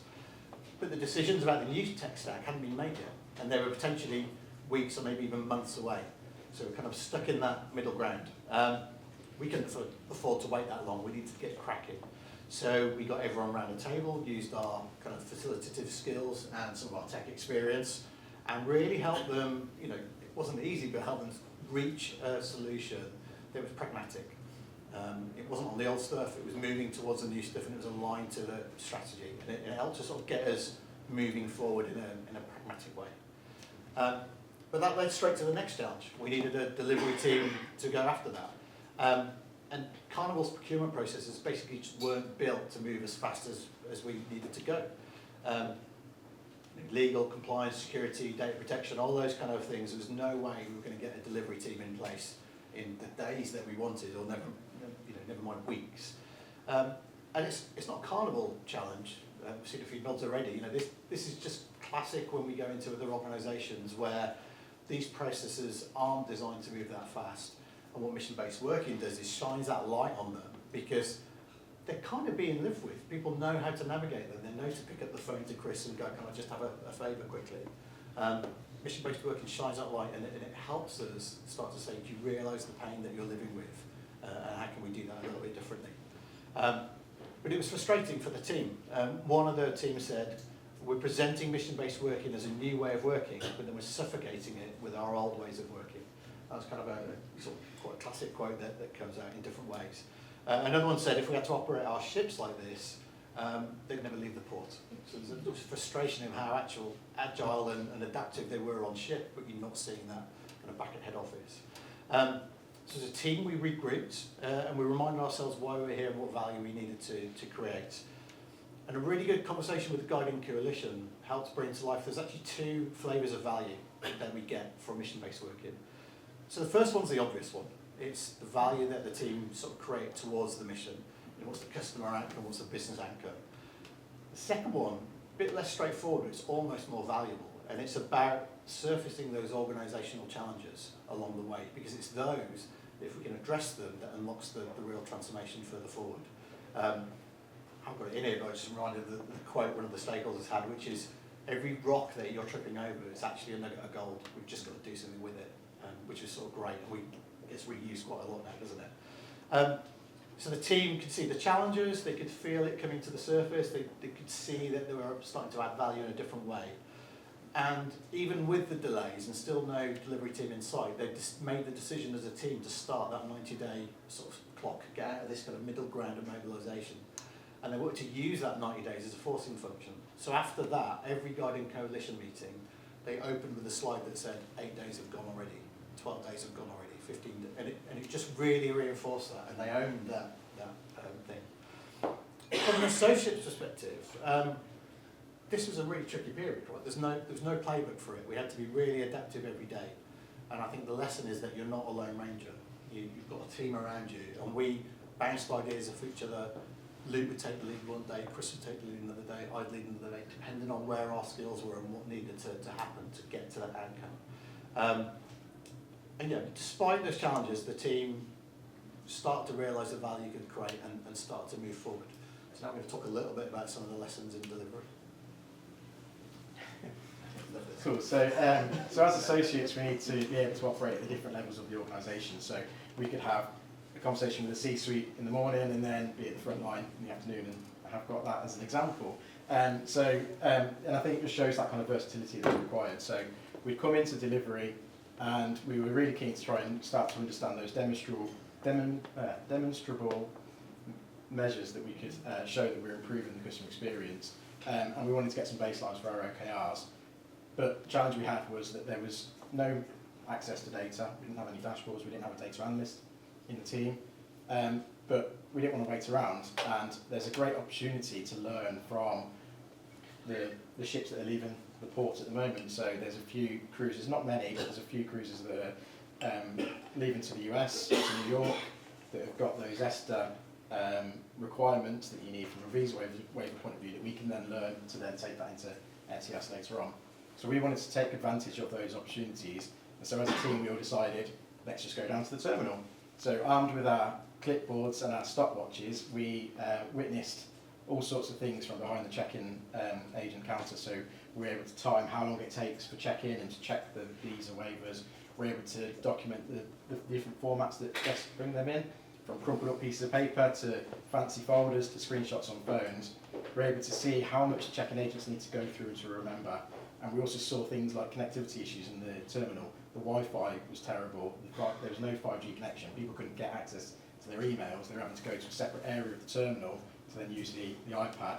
But we're also able to see that kind of emotional journey that some of the guests go through, where they have that kind of moment where they think they might not be able to go on their holiday, and then the relief, and some scenarios there was disappointment as well. So that really was super insightful for us. We were able to, first of all, identify some quick wins. We've identified some real areas of opportunity, some improvements that we could make to communications and some of the FAQs on the website, for example. We're able to start capturing our baseline for our OKRs, so we had some really great insights from that. But also we were able to bring to life for the rest of our colleagues and for the Guiding Coalition, bring it to life through the customer lens, really. So rather than it being numbers on a spreadsheet, we're able to tell some of the stories, such as one couple where the passenger said to her husband, so who's going to play you in the movie then? Because it was that stressful for them, in that moment, for them, that felt movie worthy, that they may not be going on their holiday. But we also saw, it was really difficult to watch, where a family of people were told they were unable to board because they didn't have the right documentation, they didn't have the right permissions. and so floods of tears as they were asked to describe their baggage so that they could retrieve it from the ship. So being able to play that back to our colleagues was super powerful, and the CFO turned around and said, this has been eye-opening, I've learned so much about my organisation that I didn't know happened. So I think it's just another great story from our journey that we've been through that just shows, you know, we have to roll our sleeves up sometimes as associates and get involved in all different things, and including grabbing our clipboards. The best photo we can get. So yeah, the other side of delivery, remember we'd started that ticking clock. The team had used it, but then as it dragged on a little bit and we were waiting a little bit longer to get that dev team in place, the team actually started to feel the pressure. They started to feel that they weren't adding the value that they were wanting to go after. We've got a roadmap of stuff with big appetite for. And suddenly it became clear we weren't going to get after as much of that as we wanted. They got more frustrated about not being able to unblock the challenges, so that energy of kind of smashing down doors started to wear on them. They got a little bit, got a bit tired. And that energy and motivation started to just dwindle a little bit. They genuinely weren't in a great place as a team. We had a guiding coalition session, so remember the guiding coalition is that group of servant leaders who help the team. We had that on Tuesday, and the team shared their frustrations, and they went in and they were kind of hoping the GC would help solve it. And the GC empathised and they understood the challenges, but they felt that they can actually unblock these things too. These were big systemic processes within the organisation. They felt they couldn't necessarily influence too much and change it. And so the discussion sort of went around a little bit. We didn't really get to a resolution. And it was generally one of the most difficult GC sessions we had. And everyone felt frustrated afterwards. So the team felt frustrated because they'd not got the answers that they wanted. GC felt frustrated because they couldn't actually enact the change and help the team. And we felt frustrated as associates because we couldn't get that unlock that we needed. And there was lots of messaging going around. It wasn't a great day. Next day we were on site with the team. To their credit, the team showed up in the first session with a bit of a, well, that was shit, but what can we do about it kind of attitude. So they were already sort of coming in and thinking about answers. And over the next 24 hours, we did a huge amount of work at various levels to get everyone to a better place. So we worked directly with the team, trying to encourage them to see what they could do next. We worked with the GC, and Shane Jacks isn't here because she talked a lot about how that works behind the scenes, but lots of one-to-one and what we call safe space conversations with the GC together. The team aren't feeling it. How do we move this forward? How do we get more of your support even if you can't fix the issues? And then we've also got buddies. So I mentioned the three roles, the customer, change and delivery lead. There's a counterpart within the Carnival team. So we work really closely with them and help coach and guide them to work with their own teams. So lots of conversations over literally a 24-hour period. For the next GC, which was only 48 hours later than the first one. The team aligned around some areas of value they could go after. They knew stuff that was in their control. Yes, it was a lot less than they originally wanted to do. They came to that GC, we gave them a lot of support about how to show up at their best, and we genuinely just stepped back and we let them run that session. And they absolutely smashed it. And we got a quote from the sponsor in there who said, I mean, they went in, I think the GC went in thinking it was going to be another tough session, but they said in just 48 hours, you've cracked through this, and this is genuinely transformational. Because they contrasted it with how it would have worked in a typical project. They've had one steering meeting, they've gone away, licked their wounds for a month, come up with some different stuff, and maybe come back a month later, no better off. And in 48 hours, kind of shows the pace of change sometimes, we've managed to turn that around. But the lesson really is for the associate is more subtle, because it wasn't us going into that session and leading it and saving the day. We actually didn't say a word in that second GC, I don't think, because you're not the heroes. You're there to help the client team thrive. You're there to facilitate and help them really shine. And so, it was great, wasn't it? A great moment of sort of seeing how they connected and moved that forward. And while we're all bringing that experience to the table about how we coach and collaborate and communicate, the reason why Chris is here, he's got a secret weapon which helps us on this. You're going to be quicker for me. Yeah. Excellent. Yeah, just a quick poll. Who's signed up to Mission Hub in this group? Hands up. Fantastic. Oh, excellent. We've got nearly 350 people now on this platform. If you haven't heard about it, I'm happy to spend hours with you at the bar. Just got a small amount of time here. We've got 350 people. We've actually started to onboard, profile, and use Mission Hub now in our clients. And so from Carnival onwards, Mission Hub is an integral part of our mission-based working transformation from the data and analytics that it shows. So I'm going to focus on one value add, and I'll talk a bit of a teaser on a lot of other stuff that's coming. Rob, if you just go to the next bit. So for those of you up to speed on Mission Hub, it's pretty simple to sign up, but we do a number of quizzes and we understand you as a person in terms of your skills and your cognitive strengths, and we're just looking for strengths. But the reason we're doing it is to understand team dynamics. And I'm really pleased I booked James as my warm-up act, actually. He's done a fantastic job, but it's really fascinating because it is very much alive. So what you see here is the core, Carnival core glass tube team and their team dynamic. It's a swingometer, so it's a bit like the politics sort of thing, but the good news is this team is where you call what we call the Goldilocks zone. So this is based on decades or so of large-scale research. We're working with Carnegie Mellon University in the US. It is about cognitive diversity. That is what you're looking for within the team. And guess what? We're right in that zone. Brilliant. A cool thing we can do with Mission Hub, though, is we can also look at different scenarios. So what our role is, obviously, in terms of a change partner, as part of that engagement, is upskill the people in Carnival. Right? And to a point, we need to exit, right? So we need to leave them better off. So what we've done is, even now in the early days, we were able to profile the team without S&S coaching within it. And this is what we got. So it's not necessarily a bad thing, by the way, either. But what this is telling us is that the team tends towards consensus. So what that is where those cognitive capabilities are very similar across the whole team. The question we've asked ourselves is like, what's the reality? So what are we really seeing on the ground? And it's really interesting because if Luke and Rob, back out a little bit of the conversation, let the team run a session, you get tumbleweeds and kind of silences within the group. And the team have even noticed this and played it back. There's a bit of a flip side because, as Luke said, they're absolutely brilliant at following a structured process. So at the inception piece, we've literally got, day by day, we've got these activities that we run through and we drive to an outcome. And they absolutely smash through it. Right? And you'd expect that in a kind of consensus type team, right? They're good at procedural stuff, they're brilliant.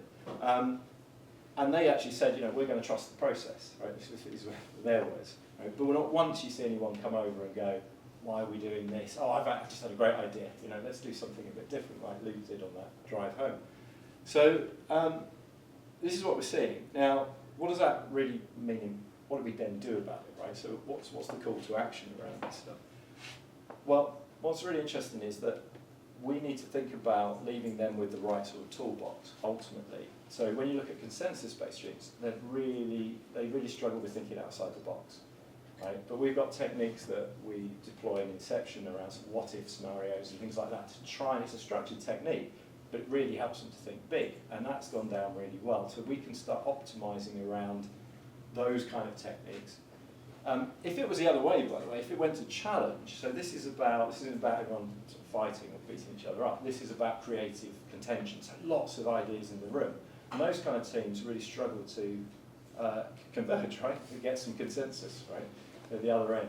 And again, we can be thinking about the techniques that we deploy in that case, right? So that's around things like, let's agree a decision-making framework, for example. Let's have a common purpose as that kind of team, of which mission actually is a really good common purpose, by the way. So as one example of the value like Mission Hub has already given us, is that like the real key takeaway here is we can tailor our consulting. So it's a bit like exactly what James has just sort of said, right? By understanding those dynamics, we can actually change how we interact with our client and get better results and actually intervene and help get them to a better place. Just this is the tip of the iceberg though, Mission Hub. So we're already able to show the talent and the skills, because by onboarding you get all of that out of the box. We've got team contracting, so James is again, but yeah, talking about sort of team contracting is really a key piece, but coming back to it as a team, doing that. OKR tracking, we've got 360 reviews coming. Mission Hub does a survey of the environment that the teams are working within, so which is really important for leadership. So again, it's data that we can have conversations with leaders around how is your environment supporting the team in the glass tube and beyond that at scale. And then into next year, we've got a whole raft of kind of cool features coming, but that's for another story. But yeah, it's super exciting and adding value already. Yeah, it's massive. It's probably actually just worth saying how interested the guiding coalition are in some of this insight that we've shared. Yeah, no, you're right. I mean, in terms of our sponsor, the CFO, I mean, it was literally leaning into the screen. It was a remote call, and I started flashing up some of these stats and some other insights as well, and you could just see, wow, okay, this is really interesting. Because there's a broader conversation around actually what you can do is what are the interventions that you do want to deploy. One of it could be understanding that team and adjusting your coaching. Another way is to move some people around. So understanding the chess pieces, and actually can we form and moving a few people around some teams that are more going to look like this. So, yeah. So what's next? We shared 5 stories today. We could have shared so much more. Loads more challenges, loads more lessons, loads more highlights. We capture a whole spreadsheet of quotes. We've mentioned a few, but we capture all the sort of key quotes along the way because that helps bring to life and reflect back to the teams about kind of how far they've gone. Got some brilliant videos from Ty. I don't know where she's gone, but there's loads of awesome stuff. We can't share them unfortunately today, but we use them internally a lot, and it helps bring to life for the wider organisation. Do lots of show and tells and things like that, just to get people energised and excited. Because you want to start to create that ripple effect. Even though we've got one team that we're protecting at the moment, you want others to be interested. And you talk about creating a sort of centre of gravity that starts to pull people into that world. And there's been all sorts of side quests we've got involved in as well. Because we're there and because we're demonstrating value, we get pulled into all sorts of interesting conversations. So it actually helps the tech leadership team to start on a journey of more integrated planning. And obviously over time, that will probably come to mission working, but they're improving those processes with our input too. But for now, we just wanted to focus on kind of what's next. And we talk about 3 phases of the transformation in mission-based working, and there's a little bit happening on each of those now. So we talk about prove, so team are in a great place, got some really clear areas of value within the 90 days, and we're already thinking about what they can do in the next phase of 90 days as well. And that's proving the value that mission-based working brings and giving that permission to go further with it. Scale is the next one. So because of the successes we're already seeing, even though we're not at the end of the 90 days, we're already having conversations about how might mission-based working scale. There's other mission candidates that are coming up. We're talking about how you get a scale team together to think about those bigger challenges that an individual mission can't sort of work through. And then sustain is the longer term thing, but you know, it's early days, but we're using things like Chris has got with Mission Hub to start thinking about how do you leave Carnival with a blueprint, a toolkit, and the right skills and knowledge to be able to do this without S&S over time. So they keep having that long-term growth from mission-based working even when we're not on the pitch. So, a few little pics of the, how's it gone? A few little pics of the team. I just want to draw attention to AJ down the bottom. Just suits him. There's a story behind that. So one of the meeting rooms in Carnival's got loads of the uniform. It's not a dressing room, I was assured, it's genuine sort of crew uniform.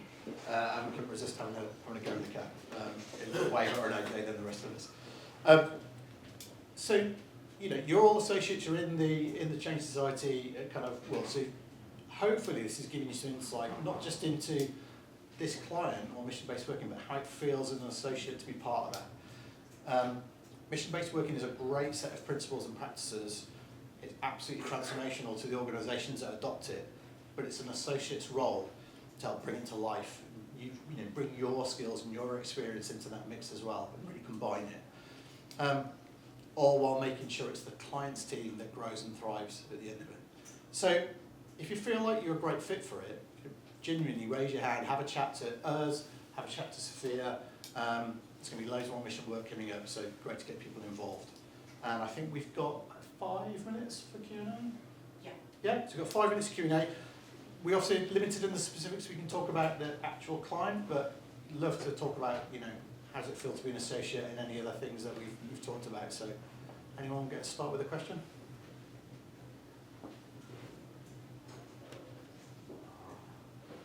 I've got one actually. Yeah, go for it. Which I hadn't fully appreciated, but you mentioned at the beginning the different ships and capacity and so on, but I hadn't fully appreciated those. Maybe they're almost like mini cities and they're all different. Amazing. Yeah. And did you experience that in terms of the approach you took? And there's no kind of one size fits all. There's a very different experience depending on what ship you're. I mean, certainly between the two brands, the way they think about customer experience and the journey. So P&O, obviously it's volume. There's a lot of people there, and so it's going to feel a little bit more like, I suppose, an airport kind of check-in. Cunard is a much more curated experience. You know, generally sort of don't speak to the guests on the way through if we're there in the terminal. So there's a brand difference, even though the systems and processes behind the scenes. And then when we get to the ships, there's no sort of on-ship tech at the moment for us, but we're going to get there, and then there's a lot of considerations. Yeah, interesting. But yeah, I mean the operations that we can at all, and just seeing the kitchen operation in one of them, they're serving 3,000, 4,000 covers in the space of 90 minutes. It's absolutely amazing. Great question, thank you. Any other questions? Yeah. How do the internal team feel as that clock's starting to tick down? There's obviously, this cooperation and collaboration between you, even though you're sort of enabling them. Do they start to feel fearful of you leaving them on their own? Good question. But they're already talking about the next 90 days and the support that they get throughout that, and so I'm hoping we're going to be still there for a bit longer. But really, I think we haven't, whilst we're kind of halfway through the 90 days, we haven't really kind of got fully going yet to really show that the client, they can get to that position where we can then start to fade into the background, even though we had those sort of conversations, to start pushing those heroes, as Rob called them, get those heroes to the front and stepping up. So for some of our buddy conversations have started to be a bit more, right, how are you going to do this now, and getting them in that position where they feel a lot more confident. And it's the same with the GC as well, the Gynae Coalition, so that we're getting them in a space that they're becoming one team with the glass tube coming together. Instead of S&S facilitating that conversation, they can kind of have it together. It's very much that sort of lead from the front, lead from within, lead from behind, and we're sort of slowly kind of retreating and helping them sort of, and then stepping in when they need it, but almost like when they ask for it, and then only if they really need it. So yeah, great question. I mean, James's piece was really interesting because sort of comparing and contrasting Carnival with Shell, for example, in the Guiding Coalition, the leadership team working with Shell, they were quite people-oriented, and actually you could have a kind of a discussion. So you could rock up without any slides, and actually they'd like a quite a detailed discussion as a leadership team with the glass tube team. Not probably surprisingly, we've got a CFO as a sponsor in the Guiding Coalition in Carnival. That is, to your point, very direct. So we had a bit of an open session just yesterday, just Tuesday, yesterday. And he very much said, I just want action. Like, what are the actions I need to unlock for you? So yeah, just tell me, right, and I'll get on it. So it was really interesting. Yeah. They're going through a journey of their own leadership styles, aren't they, as well? Absolutely. Yeah. Okay, any other questions? Got one at the back. Yeah, do formal shirts have with the facilitation?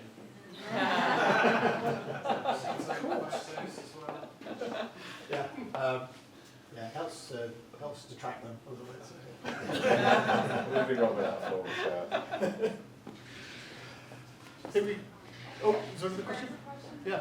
How could you just go over maybe the close out initiatives? What activities? How would you run it? I know you're in the middle of it, it sounds, but after those 90 days, what do you do? Who do you include? Great question. So when you get to the end of the 90 days, you start to, well, first of all, you start to prepare kind of your value realisation playback. So what have we delivered over the 90 days? What have we learned? That sort of thing. But around the midpoint of your 90 days, you start to have that conversation around what I call persevere or pivot. Are we going to carry on with that mission into the next 90 days? Or is there now something more important, something more valuable that the team could be working on? We try to create those kind of long-lived teams and try and get that behaviour in there. So rather than disbanding the team and then go to a different mission. Is how do we then start to shift that team within that same mission around that kind of that particular slice of the customer journey, for example, and then they can then start to prepare what they need, planning those 90 days, and then moving into the next 90 days. So you could say, oh yeah, mission accomplished, but sometimes it doesn't quite get to that point. But actually, sometimes the mission, a new, more valuable mission, can come along. Yeah, that's a great question. So we try and anchor it in the broader transformation as well, where possible. So there's a bit of a line of sight that says actually this seamless start mission could actually, and we do kind of tee people up to think about this is now the new norm, not where they've come from. So we're moving into effectively a hyper-focused value stream that's aligned into, actually in this case, an area of the customer journey. So just like Shell, if we get that really working well, then hey, you know what, we've got a blueprint here that works, we understand its capabilities that we need from a people perspective, start tackling some of the tech, well, we can start replicating that out now across the business. And it then it leads into a broader tech, and very often those missions, during an period of inception, the team come up with so many ideas that it actually sets out a bit of a roadmap that can go on for like a year. So yeah. But did I understand correctly that you just have one issue at a time, so you don't have more than one? Right? So yeah, that's really good. So we have struggled launching multiple missions at the same time. So the learning for us is don't do that ever again, right? Just focus on that first mission to start with, because all you want to do is build that trust. But then it can scale. So what we look at then doing, once we've proven it, we've got the proof points, we can then deploy it out in a number of waves across the organisation. So can I just go back to we're not doing that again? What happened? What did you feel? What came to your head when you were like, So this is for the particular, for a glass tube. So that first mission, you wouldn't want to have multiple glass tubes running.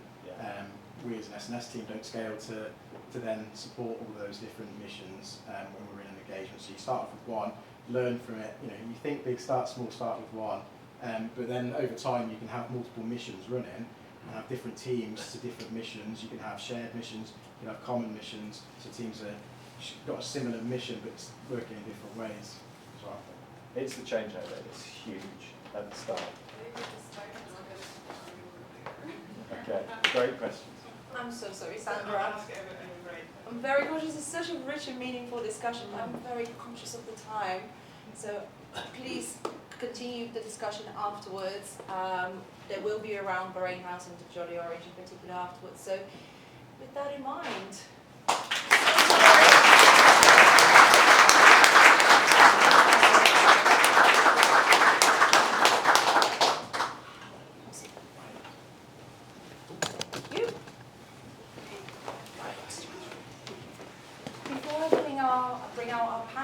Please raise your hand if you need a drink and someone will be around to help you. Awesome. Always terrifying. Okay. Now, on to the final piece of tonight. We're now going to hear a blend of stories and experiences through the lens of some of our experts in the Change Society and our S&S founder, Pat Lyons. Please give a big round of applause for Sarah Flanagan, Kerry Knott, Pat Lyons, and our wonderful facilitator, Jane Bates.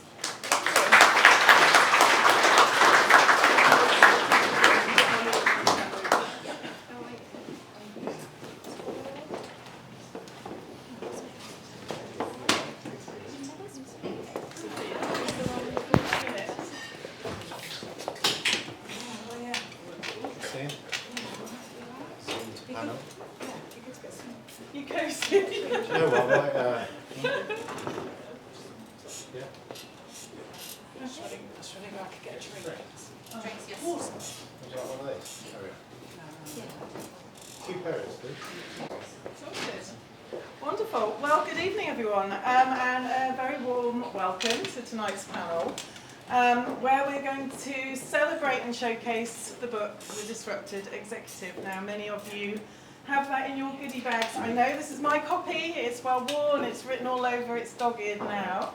I've read it from cover to cover twice, and I now use it like a toolkit.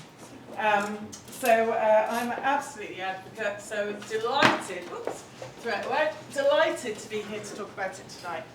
Now, I'm the founder of the Corrie Collective and someone who proudly lives what this book refers to as a executive portfolio. Now, through my own limited company, I dedicate my time and energy to consulting with executive boards on strategy, on transformation, organisational development, and leadership. I'm also a certified practitioner in systemic team coaching, and in addition I provide one-on-one coaching to executives who are navigating complex challenges.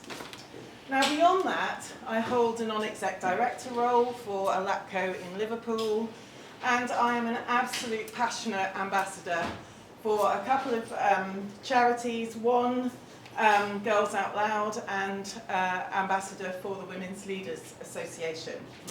And in my spare time, should the planets align, I also do whatever I can to work with the SNS team here. And I also practice Reiki. I'm a second degree practitioner in that, and it's that combination of work that brings me joy every day. Now, I share this not just by way of introducing myself, but because it highlights exactly what tonight is about, and that's about exploring the transformative power of portfolio working. And that's what's described so eloquently in Pat's book. Now, joining me tonight is an incredible panel, and we're going to bring this whole topic to life. I've got some questions for everyone here. So we've already talked about the fact that Pat has authored the book, and he's going to share some key takeaways and insights that I think will resonate with anyone who's considering or already pursuing that portfolio career. Now, Pat's vision for portfolio working challenges the status quo. It offers senior executives a way to craft a career that is fulfilling, exciting, and deeply aligned with personal goals and values, which is certainly where I find myself now. And it's about stepping out of the confines of traditional employment and embracing a plural, balanced approach to work that allows you to thrive as your best self and get that work-life balance. Now, Sarah, who joins us this evening, she's a seasoned executive whose remarkable portfolio career is featured in the book. Now, Sarah's journey really showcases the breadth of opportunity that's available and the personal growth that you get from taking the leap into portfolio working. And finally, Carrie's recently embraced the world of portfolio working, and Carrie will offer a really fresh perspective here this evening and offer up some valuable lessons actually and advice for anybody who's contemplating making that transition here this evening. So lots and lots of experience. Now I think we're going to go on for about 40 minutes, if that's still, we've still got that time. Yeah. We have. And I'm going to ask some searching questions in service of you as an audience. I'm going to try and delve into the panellists' personal journeys. And then I'll open up the floor to enable you to ask anything you think that I have missed during this evening. So without further ado, we'll begin. And I'm going to start with yourself, Pat, as the author. Could you start us off by sharing the inspiration that sat behind the Disrupted Executive and why you believe portfolio working is such a timely and transformative concept? Cool, thank you, Jane. Thanks for picking on me first. This is actually my second book, and I swore that I wouldn't write another one, but here we are. My first book is The Interim Revolution, so that's the genesis of Sullivan & Stanley. It was an idea that I came up with. It was a couple of trends that I saw in the market. It was about this talent drain of permanent executives and change agents going into the interim management space. So the follow-on, of course, is another trend that I've been seeing that's been happening over the last sort of 5 to 7 years, which is this move to portfolio. So once you get your first interim gig, what's next? But I would have to say that this book is a little bit more personal than the first one, and I'll tell you why. So the seminal moment for this book, as I said, I swore I'd never write one, so anyone that has written a book, it does take a bit of a pound of flesh away from you, but COVID hit, and as Mike Tyson once said, everyone's got a strategy until they get punched in the face. And you know, Kevin's looking at me now, and we can remember that moment when, you know, we got knocked to the ground. You know, we do a lot of consulting and work in the business to consumer space. And after about sort of 4 to 6 weeks, I was getting phone calls from associates, I was getting phone calls from executives, we were getting phone calls from clients, spinning work down. I was like, what on earth is going on here? This is like, you know, an odd moment. So A, I wanted to focus on something. And B, I wanted to write a book that maybe would help a lot of us that were going through that seminal moment of, wow, this world of work now has just been turned upside down. You know, is this corporate dream really dying? You know, some of these aspirations that all of you might have had in this floor around, do I want to just have one gig? Do I want to be permanent? Is this corporate dream good for me? Do I want to go interim? Do I want to go portfolio? I thought I had to do the book. So, you know, look, it is what it says in the tin, which is quite practical, it's quite pragmatic. I've had the real privilege of, you know, spending thousands of hours coaching, you know, well over 100, maybe even 1,000, you know, permanents to go into contracting, to interim, and into portfolio way of working. So there's a lot of practicality in it. But the big why is really my father. For anyone that has read the book, he is someone who is, I'm his biggest fan, and I watched him and. You know, he was, you know, I suppose what some of our parents were, which was the older way of work. You know, you would join somewhere at 18, he joined a bank, and then he retired at 58. Now, I saw him at 45 go from a job that he absolutely loved to go for the board spot, for the equity, for the big bonus, and kind of sell out the enjoyment and purpose that he had to go and try and retire with a big cash pot, really. So he went for cash rather than purpose. So the short story was, 3 months before he retired, he was in banking. In 2008, the credit crunch hit, and his share pot was in his wealth was in the shares of the bank, and obviously it went from €20 overnight to 2 cents. So he went into retirement quite bitter. He also went into retirement, you know, from a very high-powered adrenaline sort of executive role, you know, one sort of executive career, into retirement with, what do I do next? You know, and over those sort of 2 following years, I saw him physically and mentally you know, decline in front of my eyes. So, you know, I just thought, well, you know, A, he's driving my mum mad, you know, B, he's not himself, you know, he's forgetting his words, he's put on 3 or 4 stone, and I thought, you know, if he doesn't do something different, then, you know, maybe, you know, this is quite dramatic, but you know, maybe he's singing to his body, he's on his way out. So there's a story of longevity, there's a story about don't retire. This has a good ending, you know, he's 75, he's chairman of Sullivan and Stanley, he still keeps us sharp as a razor, doesn't Kev, you know, sort of keeping us in check. And I coached him how to become a portfolio executive.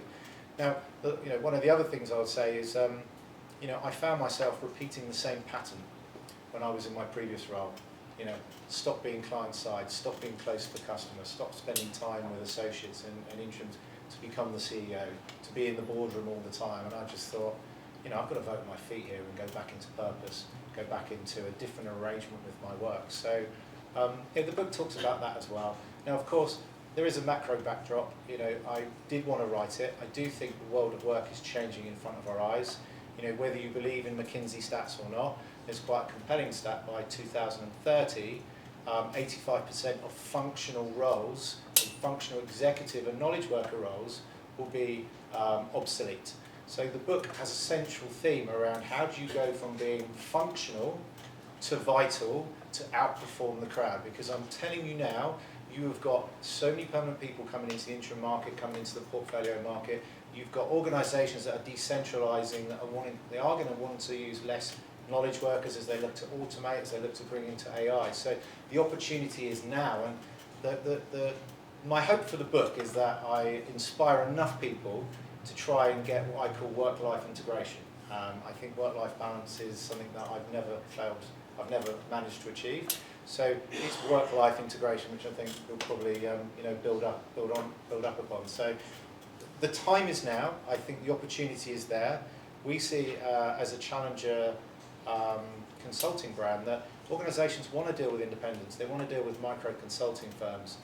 They want an artisan effect. They want something away from the big brands. So the opportunity is massive for everyone in this room, whether you're permanent or whether you're on your first interim gig or whether you're dabbling with a side hustle or what you might be able to do in your portfolio arrangement.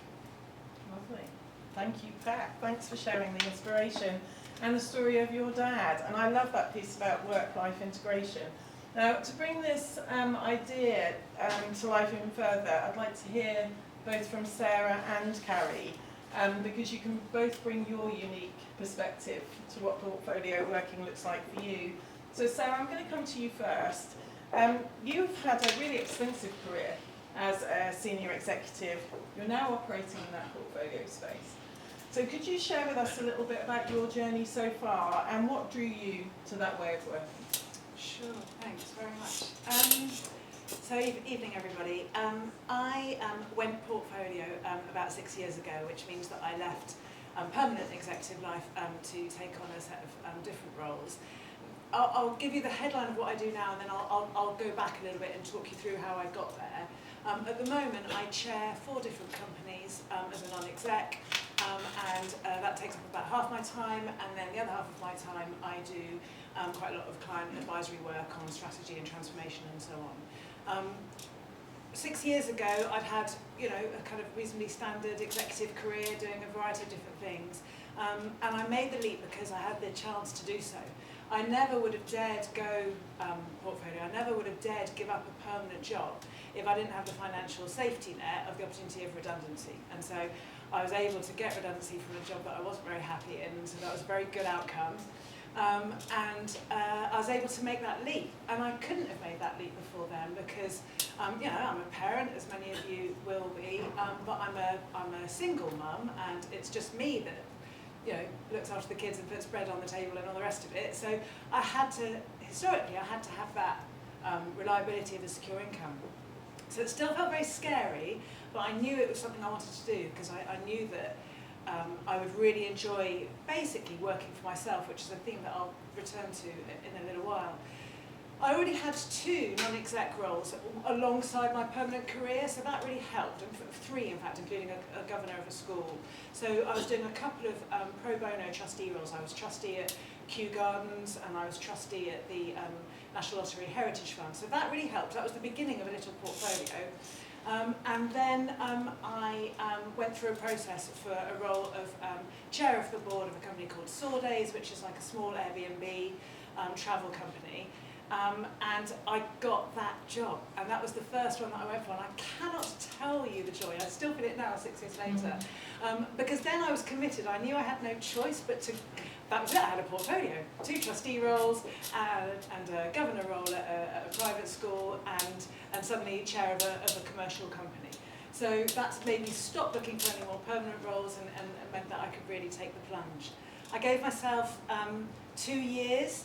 To do it, and I got there quite quickly. I got there in about a year, and I started to join a number of different boards as a non-exec director or as chair. I can talk a little bit more as the evening goes on about how those roles came about and how I got them. But I also started doing some client-side work, a little bit of delivery work, but increasingly more consultancy and advisory. I should say, I should have said, by the way, my career historically, I'd been a CIO at the National Trust, and I'd been CIO at EDF, and before that I'd worked in sales and marketing and operations and all sorts of different things. So my portfolio role started to reflect that. So the portfolio built and built, and I've joined boards and I've left boards in 6 years, as one does, and at the moment, oh my goodness, that's me. Sorry. Remind me to take my meds. That's going to keep happening, but I didn't realise the volume was up. Sorry, everybody, that's going to keep happening. So now, to give you a sense of what I do now, I chair Yo Valley, which many of you will know from yogurt, things like that. So large kind of 400 million turnover manufacturing business. I chair Riverford Organic, which you might know, which is a lovely fruit and veg organic veg delivery company, about 120 million. I chair Sordays, which is the Airbnb business that I told you about, and I chair Bionic, which is an energy brokerage just across the river here, which is private equity backed. So they're my non-exec roles, and then I do, as I say, a variety of advisory work, primarily in private equity. So I've got a number of private equity clients, and I work with all the portfolio businesses that they own, helping on leadership and transformation and strategy and org change and tech and all sorts of things. So that's what I do, and a little bit on how I got there. When I I first decided that I was going to try and take the plunge, I can tell you the number of people that said to me, "You're mad, don't do it," was very significant, and not a single person said, "Well, yeah, good idea." Everybody said, you know, I was 45 when I did that, sharing with this group of strangers my age, and the fact that I need my meds, the two are related. So I was a bit young. People said to be doing that, you've got a couple more big jobs in you, you should go on to do that. But I just knew that I would love the variety, and again, we can come back to that. So I absolutely love it. It's worked out really, really well, and I'm sure we'll pick up later on about quite why I love it and how it came about. But that's my story. Thank you, Sarah. Thank you. And I'm going to come to you, Kerry. You've recently made the leap, and we'd be really interested to know what your early experience is like. Yeah, so thank you. I'm probably nearly 2 years in now. I left my corporate job, not dissimilar actually to Sarah in that I had an opportunity to go, and I probably was ready to go, and I've been thinking about it for a long time. I'd even started edging along some of those ideas that Pat talks about in the book, and sort of preparing that journey. But it would have been very comfortable to stay, but yeah, I had the opportunity to leave, and that gave me the confidence, the financial security, I guess, that I didn't have to just push for something that I didn't feel passionate about. And I would describe myself as someone who is very purpose-driven. I know what I enjoy, I know what I'm good at, and I wanted to go and find out those sort of work opportunities that were going to leverage my strengths and my experience and be the intersection of the things I was passionate about and good at, and that someone might be willing to pay for, and that I didn't have to really rush into that and just take the very first thing that came across the table. I was very fortunate. I went into a transformation consulting job very rapidly, and when I was kind of about halfway through that process, Pat gave me some of his time, and I was kind of starting to wonder whether this isn't really what I wanted. I was being offered another extension, and I was saying to Pat, you know, I wanted this portfolio career, I wanted the variety, and yet here I am in another kind of potentially long gig. And he said, well, just, you know, it's early days really, and this is your anchor gig, I think were the words he used. Like, you know, get that experience, really get that under your belt, you know, build that sort of security that you have and the relationships. And in that time, I was able to continue. It wasn't an engagement through SNS, but it gave me the opportunity to meet more people who were a bit like me on that journey at different points. To also reach out to my network, people who I knew I used to be a head of transformation at British Airways. Many of my colleagues and peers had moved on to other roles and doing lots of exciting things in lots of other big organisations, and so found the opportunity to go and talk to them and really kind of build up that confidence about, well, what is it that I'm interested in, that I'm good at, and that perhaps will lead to the next thing. And it has given me that integration, that balance that I perhaps didn't have in my corporate life. I also volunteer within a board at a school. I've been able to invest in my own development and have the time for that, and also balance some of those kind of non-work passions along the way that I think this way of working has given me the opportunity to do. Lovely. Well, thank you. Thank you both for sharing your stories. It's really inspiring actually to hear how both of you have embraced portfolio working, but in quite different ways. And certainly the way in which you're talking embraces all of the ideas that Pat has written about in his book. Now, Pat, I'm coming back to you. You talked just now about the book not being just a call to action, but it's also a really comprehensive and practical guide for those who are wanting to free themselves. And I use this quote, I love the quote from the book, free themselves from the shackles of corporate life. And I love it so much because it resonated with how I felt at the time. Now, one of the standout features in the book for me is your 7-switch challenge that you've designed to actually help readers make that leap. From your own experience, I'm really interested, which of these 7 steps do you think require the most careful consideration and why? And secondly, which steps do you see as absolutely vital a fulfilling portfolio career? Okay, so I think the one that was most transformational for me was hiring your own boardroom, so hiring your own personal boardroom. So I'm the product of life coaching. I wouldn't be here today if I didn't invest in myself as an individual. So when I was making the decision to leave the one corporate job to go and become an entrepreneur and have some variety in my life, you know, I made a decision to really invest. So, I mean, to bring it to life, it's actually on page 131, your personal boardroom. You all have a copy in your swag bag. And if I bring it to life, you know, it's, and what I put it, obviously there was my father that I've already spoken about, there was my wife Helen. Now, you know, we'll talk about it a bit later, but the mortgage monkey is real, like, you know, like the financial commitments, you know, the young kids, like the decision to actually go and do something that feels so out of reach. You know, you have to get your partner on side. I actually hired a business coach. Some of you might have heard of a chap called Daniel Priestley. So I wanted to learn how could I pitch myself better than I did then. How could I productize my IP so I could sell it in a different way?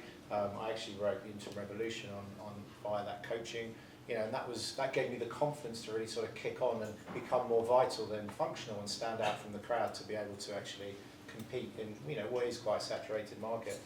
Kevin, you even feature in this, my friend. But of course, peer-to-peer support as you're scaling a business. Actually, one of the best things that I did was, some of you will know Callum, who was our original sort of marketeer. It was kind of when I hired him, a young digital marketer, very bright, very good. And I actually got him as a reverse mentor to me. So some of you in this room will probably find it uncomfortable to go and speak in a camera, or go on social media, or try and raise your profile, you know, go and speak on stage and all these kind of things. So again, in my personal boardroom was a reverse mentor of someone that could teach me digital skills for, you know, so I'd be relevant when these generations start to come through. And a life coach, William, so I talk about him in the book, and he actually gave me the permission to go and do it, because sometimes we get in our own way, don't we, where, you know, who am I to go and have that life, you know, I've got too many commitments, etc., etc., etc. So I think that needs careful consideration, because some of you as well, you won't understand, you're all sitting on an enormous amount of value, all of you. So sometimes people have gremlins around, well, when I have the title and I'm permanent, am I still going to have that clout when I'm an independent, or when I've got a portfolio? Well, when you do it, you'll realise that you are standing on an enormous amount of value. So I think there's a thing there that needs careful consideration is, you've got friends, you know, you've got access to people that want to help, you know, there's coaches out there, and picking the right people to help you on that journey was transformational for me. The must-dos, was that the next question? I mean, look, you know, step one is about just making the commitment to go and do it. So, you know, again, I've been coaching people to go interim for many, many years, 25 years now. People procrastinate, right? They'll come in and they'll spend time with me and they're like, I'm going to do it tomorrow. Pat, that was brilliant. I really enjoyed your time. I'm going. And then 10 meetings, you know, and life takes over, and I totally get it. But make that commitment like you do when you agree to marry someone, right? If you agree to marry someone, you're planning out that wedding for 12, 18 months. You're turning up to that altar in your best shape possible. You're saving that money for that amazing honeymoon. You know, it's that kind of mindset, you know, if you're moving geography. You know, those big life decisions, you've got that burning platform, you prepare for it. It's the same when you go portfolio, it's the same when you decide to leave the corporate dream. You make that decision, you commit, you knock that first domino and you plan.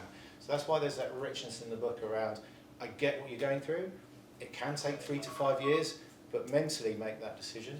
I'd finish off by saying as well, I think the biggest mistake people make is, I mean, you were talking about going into that first interim gig, right? It's still all encompassing. Yeah, I've got my first interim gig, I've got that anchor gig, but it's still sometimes 60 hours a week, right? You've still got to go home and, you know, do life stuff on all of these kind of good things. And the thing that I find is that people will warm up their network to go and get that next gig, and then they'll go into the gig and they'll drop the network, and then it gets cold. So there's two things I want you to think about. The first thing is, your network is your net worth, right? You have to network like a pro, right? That is the aim of the game. You know, networking has to be part of your day job. You know, it's a thing that you do, it's a discipline. Because your network looks after you when you look after your network. So, you know, that's another thing. You know, you've got to make that switch to, right, I'm going to warm up my network and I'm going to create a discipline that keeps it warm and continues to add, and I'm going to show up. Because, you know, that's what's going to feed your portfolio arrangement. Yeah, thanks for that. And that's one of the reasons I too have got that page with a corner turned down, and I know I'm not doing that well enough at the moment because I've dropped some of my network and it's on my things to do. It was a good prompt.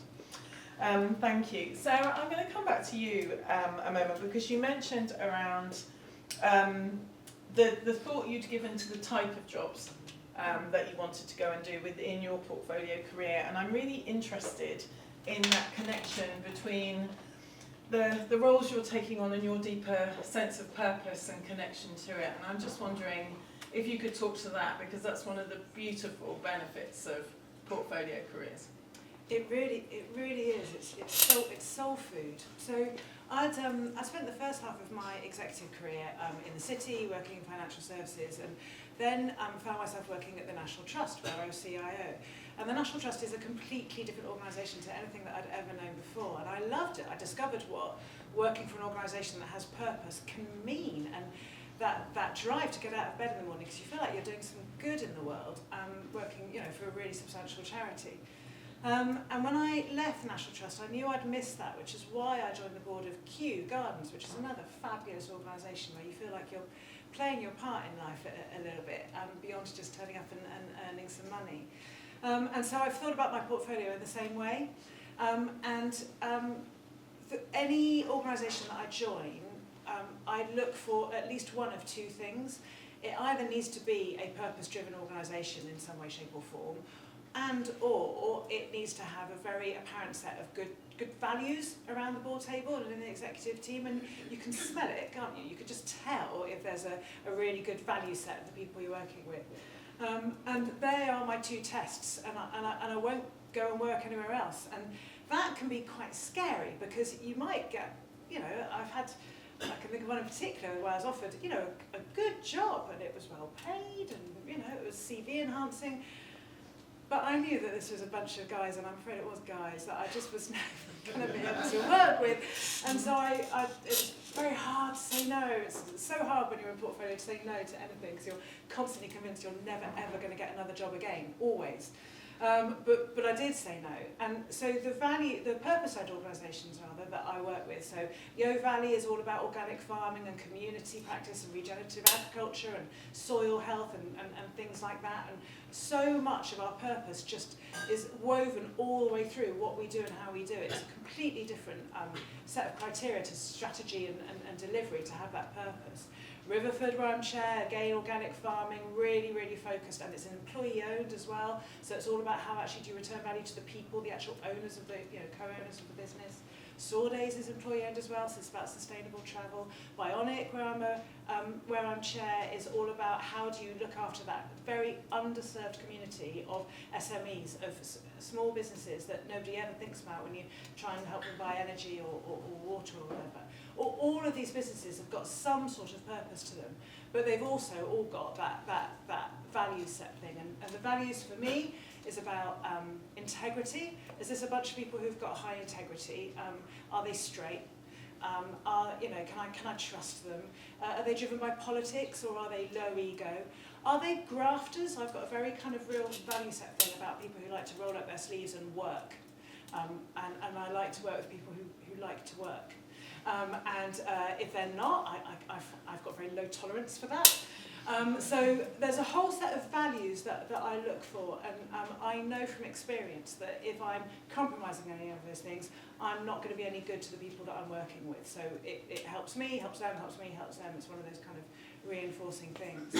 I had a very, very difficult test of that in one of the organisations, I won't say who, where there was a very difficult dynamic on the board, and one individual, very important, influential individual in particular, was being really disingenuous. I thought he was a straight guy when I first started working with him. After a couple of years, it became apparent to me that he wasn't. And I found it completely intolerable. And even though it was one that I really loved, what I actually did was go to them and just say, I'm going to resign. And for reasons that I won't go into, I couldn't explain quite why, which compromised my desire to be straight. But it would have been counterproductive for all of them to say exactly what was bothering me about this guy. They didn't need to hear that. So I said that I needed to leave because I couldn't work like that. But I then went to this guy and said, I'm going to tell you why I'm leaving, and here's what I can't tolerate about how you behave, and where I think you're lacking in integrity. And actually, I think the best thing you could do is stand down from the board as well, and that you will free them up if you do that.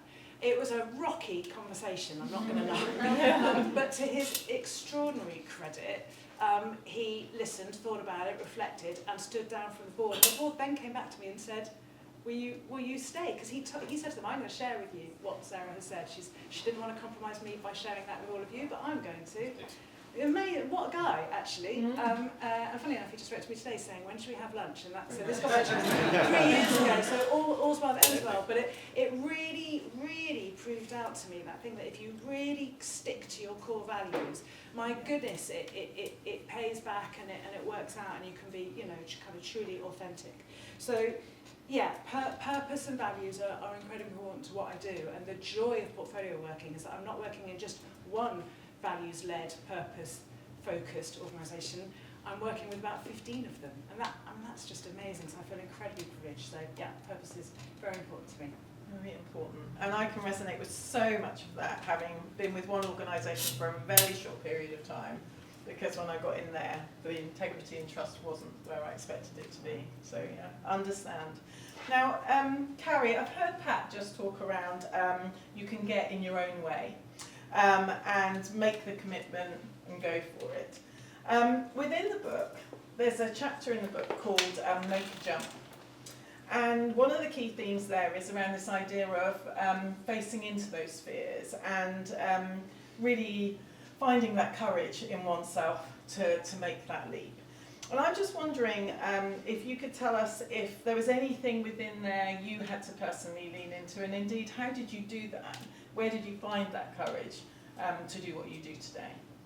Yeah, I don't know if this resonates with anyone else, but I was in my last corporate role from the beginning of my career. I've been there for nearly 25 years. I'd done so many different roles, and I'd gone in at quite an operational level, and I've worked my way up by being good and by building a solid reputation with lots of different stakeholders, to the point where I had an open door with our CEO and our CFO, and whenever there was a big transformation project running, they would ask for me to go in there and run it.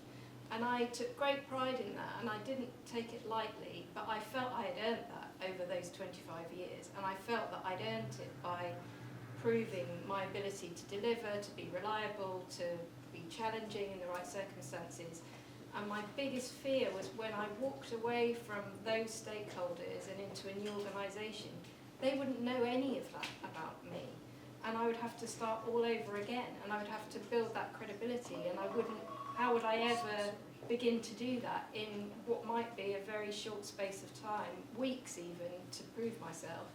And so I think that was the biggest thing that held me back. And it wasn't about a title, it wasn't about anything else, it was kind of the legacy of the things I'd stacked up in the past and the things that I'd done. But actually very rapidly on that first gig, I felt completely liberated by this new environment, and actually much more able to challenge than I had done in my old organisation, where I was sort of very aware of the hierarchy because I'd mired my way through it all.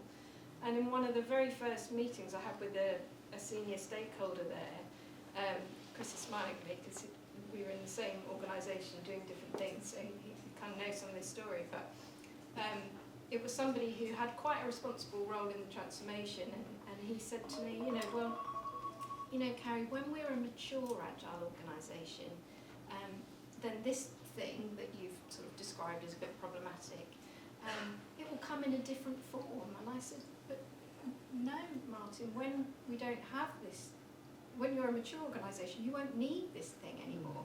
And I probably would have said that to someone at his level in my old organisation, but only because I felt I'd earned the permission to challenge him.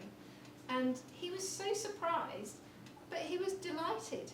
And I just walked out of the room thinking, I've only known him 5 minutes, and I've already told him he's wrong, that he doesn't know anything about what he's talking about, and that there's a different way to do it. So I think actually all of my fears were quite unproven, and I've also realised how much I was sitting on that capital that Pat talks about. I don't think I'd realised how much I'd been exposed to. So yes, I'd delivered big projects and programmes, but I'd also been part of a major company's budgeting cycle, financial planning, strategic reviews, all of these things, huge recruitment campaigns, redundancy campaigns, restructuring, and you're just part of that machine. And then you go into another organisation who's never done that before, and the client I'm supporting now has really leaned into the experience that I've got. That wasn't what was on the statement of work, but there's this ability to just lean in and go, I've actually got a bit of experience, would you like me to share what I've seen before? And I think you don't see that until you come out of that environment and you give yourself the permission and have the confidence to consider all of those different things. And some of them become more of a passion for you, the stuff that you really want to do, but all these other things show up, I think, and that's the advice I would give anybody that's kind of contemplating that move is the thing that you think is holding you back, you'd be so surprised how it turns into such a non-problem, and all of these assets that you've got that you perhaps aren't really even aware of how valuable they are. That's lovely. Thank you, Carrie. I'm very aware we're running out of time. I had loads more questions. I haven't explored half of what I was entertaining, but I'm going to come to Pat with a final question, and then I will open up the floor. Now, I want to come back to you for a final thought, because in the last couple of pages of the book, you touch on the Change Society and the CXO Society that is a bedrock here for S&S. And you talk about the community and the value of these communities being really critical within that switch to portfolio working. And I thought, well, given that we all belong to that, you might want to talk to that, and that would be a very timely closure. Okay, yeah, of course. S&S is and was designed on the spirit of interim management. So, for me, there's something pure around being an interim and the service that, you provide when you're on a host site, client side, so speaking to what you were just talking about. So I wanted to take that spirit and actually scale it out, because the thing that is quite fallible about interim management is it's quite lonely being on your own, right? How do you get your next gig? How do you brand yourself? How do you network? Where's my tribe? I used to be a titan, in a big, large organisation where, I'd be able to meander everything. I knew all the politics, etc., etc., etc. So one of the ideas I came up with at the start of S&S, which was, quite crazy at the time because it was disintermediating my black book, was to invert my black book and stick it all into a WhatsApp group. So who was in the original WhatsApp group? I know I can see some, Chris, I know you were as well, I think Mr. Tomlinson at the back, exec gigs. So the reason I did it was I wanted to try and take away that fallibility and create the Change Society, which it is a tribe, it is a belonging, it is a connection service, it is somewhere where you can come and learn, it is somewhere where hopefully we can be, a home for your gigs as well as building a network. It's hard to keep talked about your network being your net worth. That's one of the things that, we provide as an organisation. I mean, Chris, you're probably on your 24th tour of duty consecutively, So, I'll finish off by saying is, we're a business that's a relational business. We're in a business that stands for inspiring and developing a future of work. There's two sides to that. There's the side for our associates, which are the lifeblood of our organisation. And it's about leaning in. It's about getting to know us. I mean, Eleni used to be a client and then suddenly turned up at a Change Society event we were doing in Riyadh about 3 weeks ago, and now she's following me here. So I know Eleni wants to participate even further in the Change Society. And I'm noticing you, Eleni, and we're having conversations, and I'm starting to understand what you're all about and what your needs are and what your skill set is and what you want. And so the invitation in the book is, if you're not in a WhatsApp group, get involved, and come to our events, start to get to know the S&S folk, and actually start to come to repeated events, because as an incessant networker, the thing that I used to find, and I still find it quite frustrating, is when you go to a network and everyone's swapping business cards or doing QR codes, I've got to get back to those 20 people, and how do I fit that in, rather than I'll see you in 6 weeks at the S&S next event and we'll continue that conversation, and then you start to build a really natural network. So at the end of the book there's an invitation to say you're not alone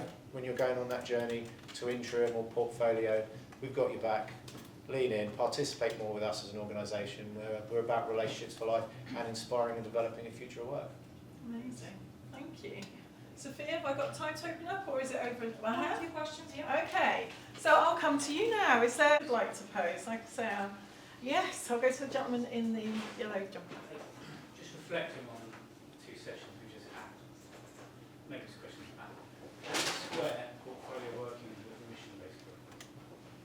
So can you speak? Well, I think there's inherent friction in there. Chris Pratt was telling us you can't focus on more than one mission. Okay, so I think we've probably got a couple of people that are dropping in a portfolio nature for more coaching services on top. So if I look at where the spread of our workforce between permanent associate and portfolio associate, our portfolio associates has actually grown significantly actually over the last 18 months. So we do use portfolio people to drop in for discrete pieces of work on the mission. They probably wouldn't be in the original spine of the three, but it's dependent. To give you an example, in one particular mission we had a CIO who was struggling.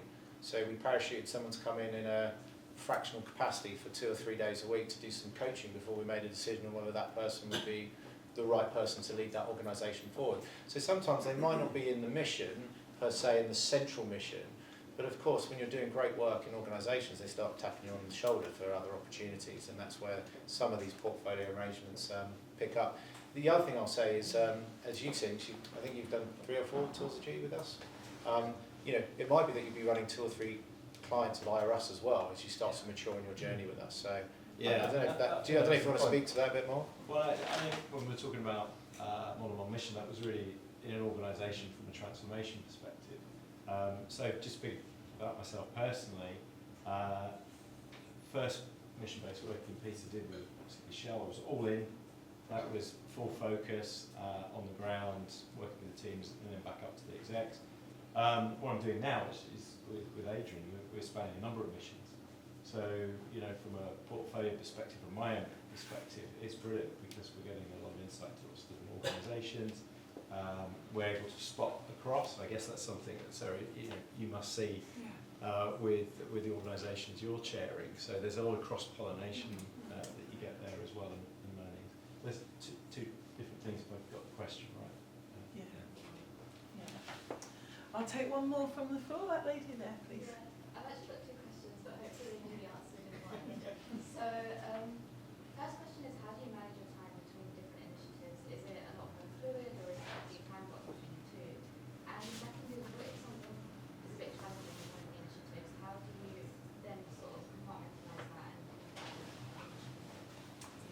So how do you manage your time, and what if something becomes challenging? I'm going to come to you, Sarah, for that one. Okay. You have to leave in some capacity, basically. COVID was the challenge of all challenges. Chairing a number of businesses when they're all going through their own COVID challenge was quite a time. So having enough flex that you can do that is important. I work very hard at making sure that I'm completely emotionally present for every interaction I have. The organisation I'm talking to doesn't need to know or care that I've talked to 3 different organisations already that day and I've dealt with a whole load of completely different issues. I need to be there for that person in the moment, and the need to kind of lock into what their particular context is and their challenge and pick up from where you last picked up from them is really important. So enough time to be able to do that is key. But otherwise, it's all about diary management. It's really tough. It's diary management. What was the second one?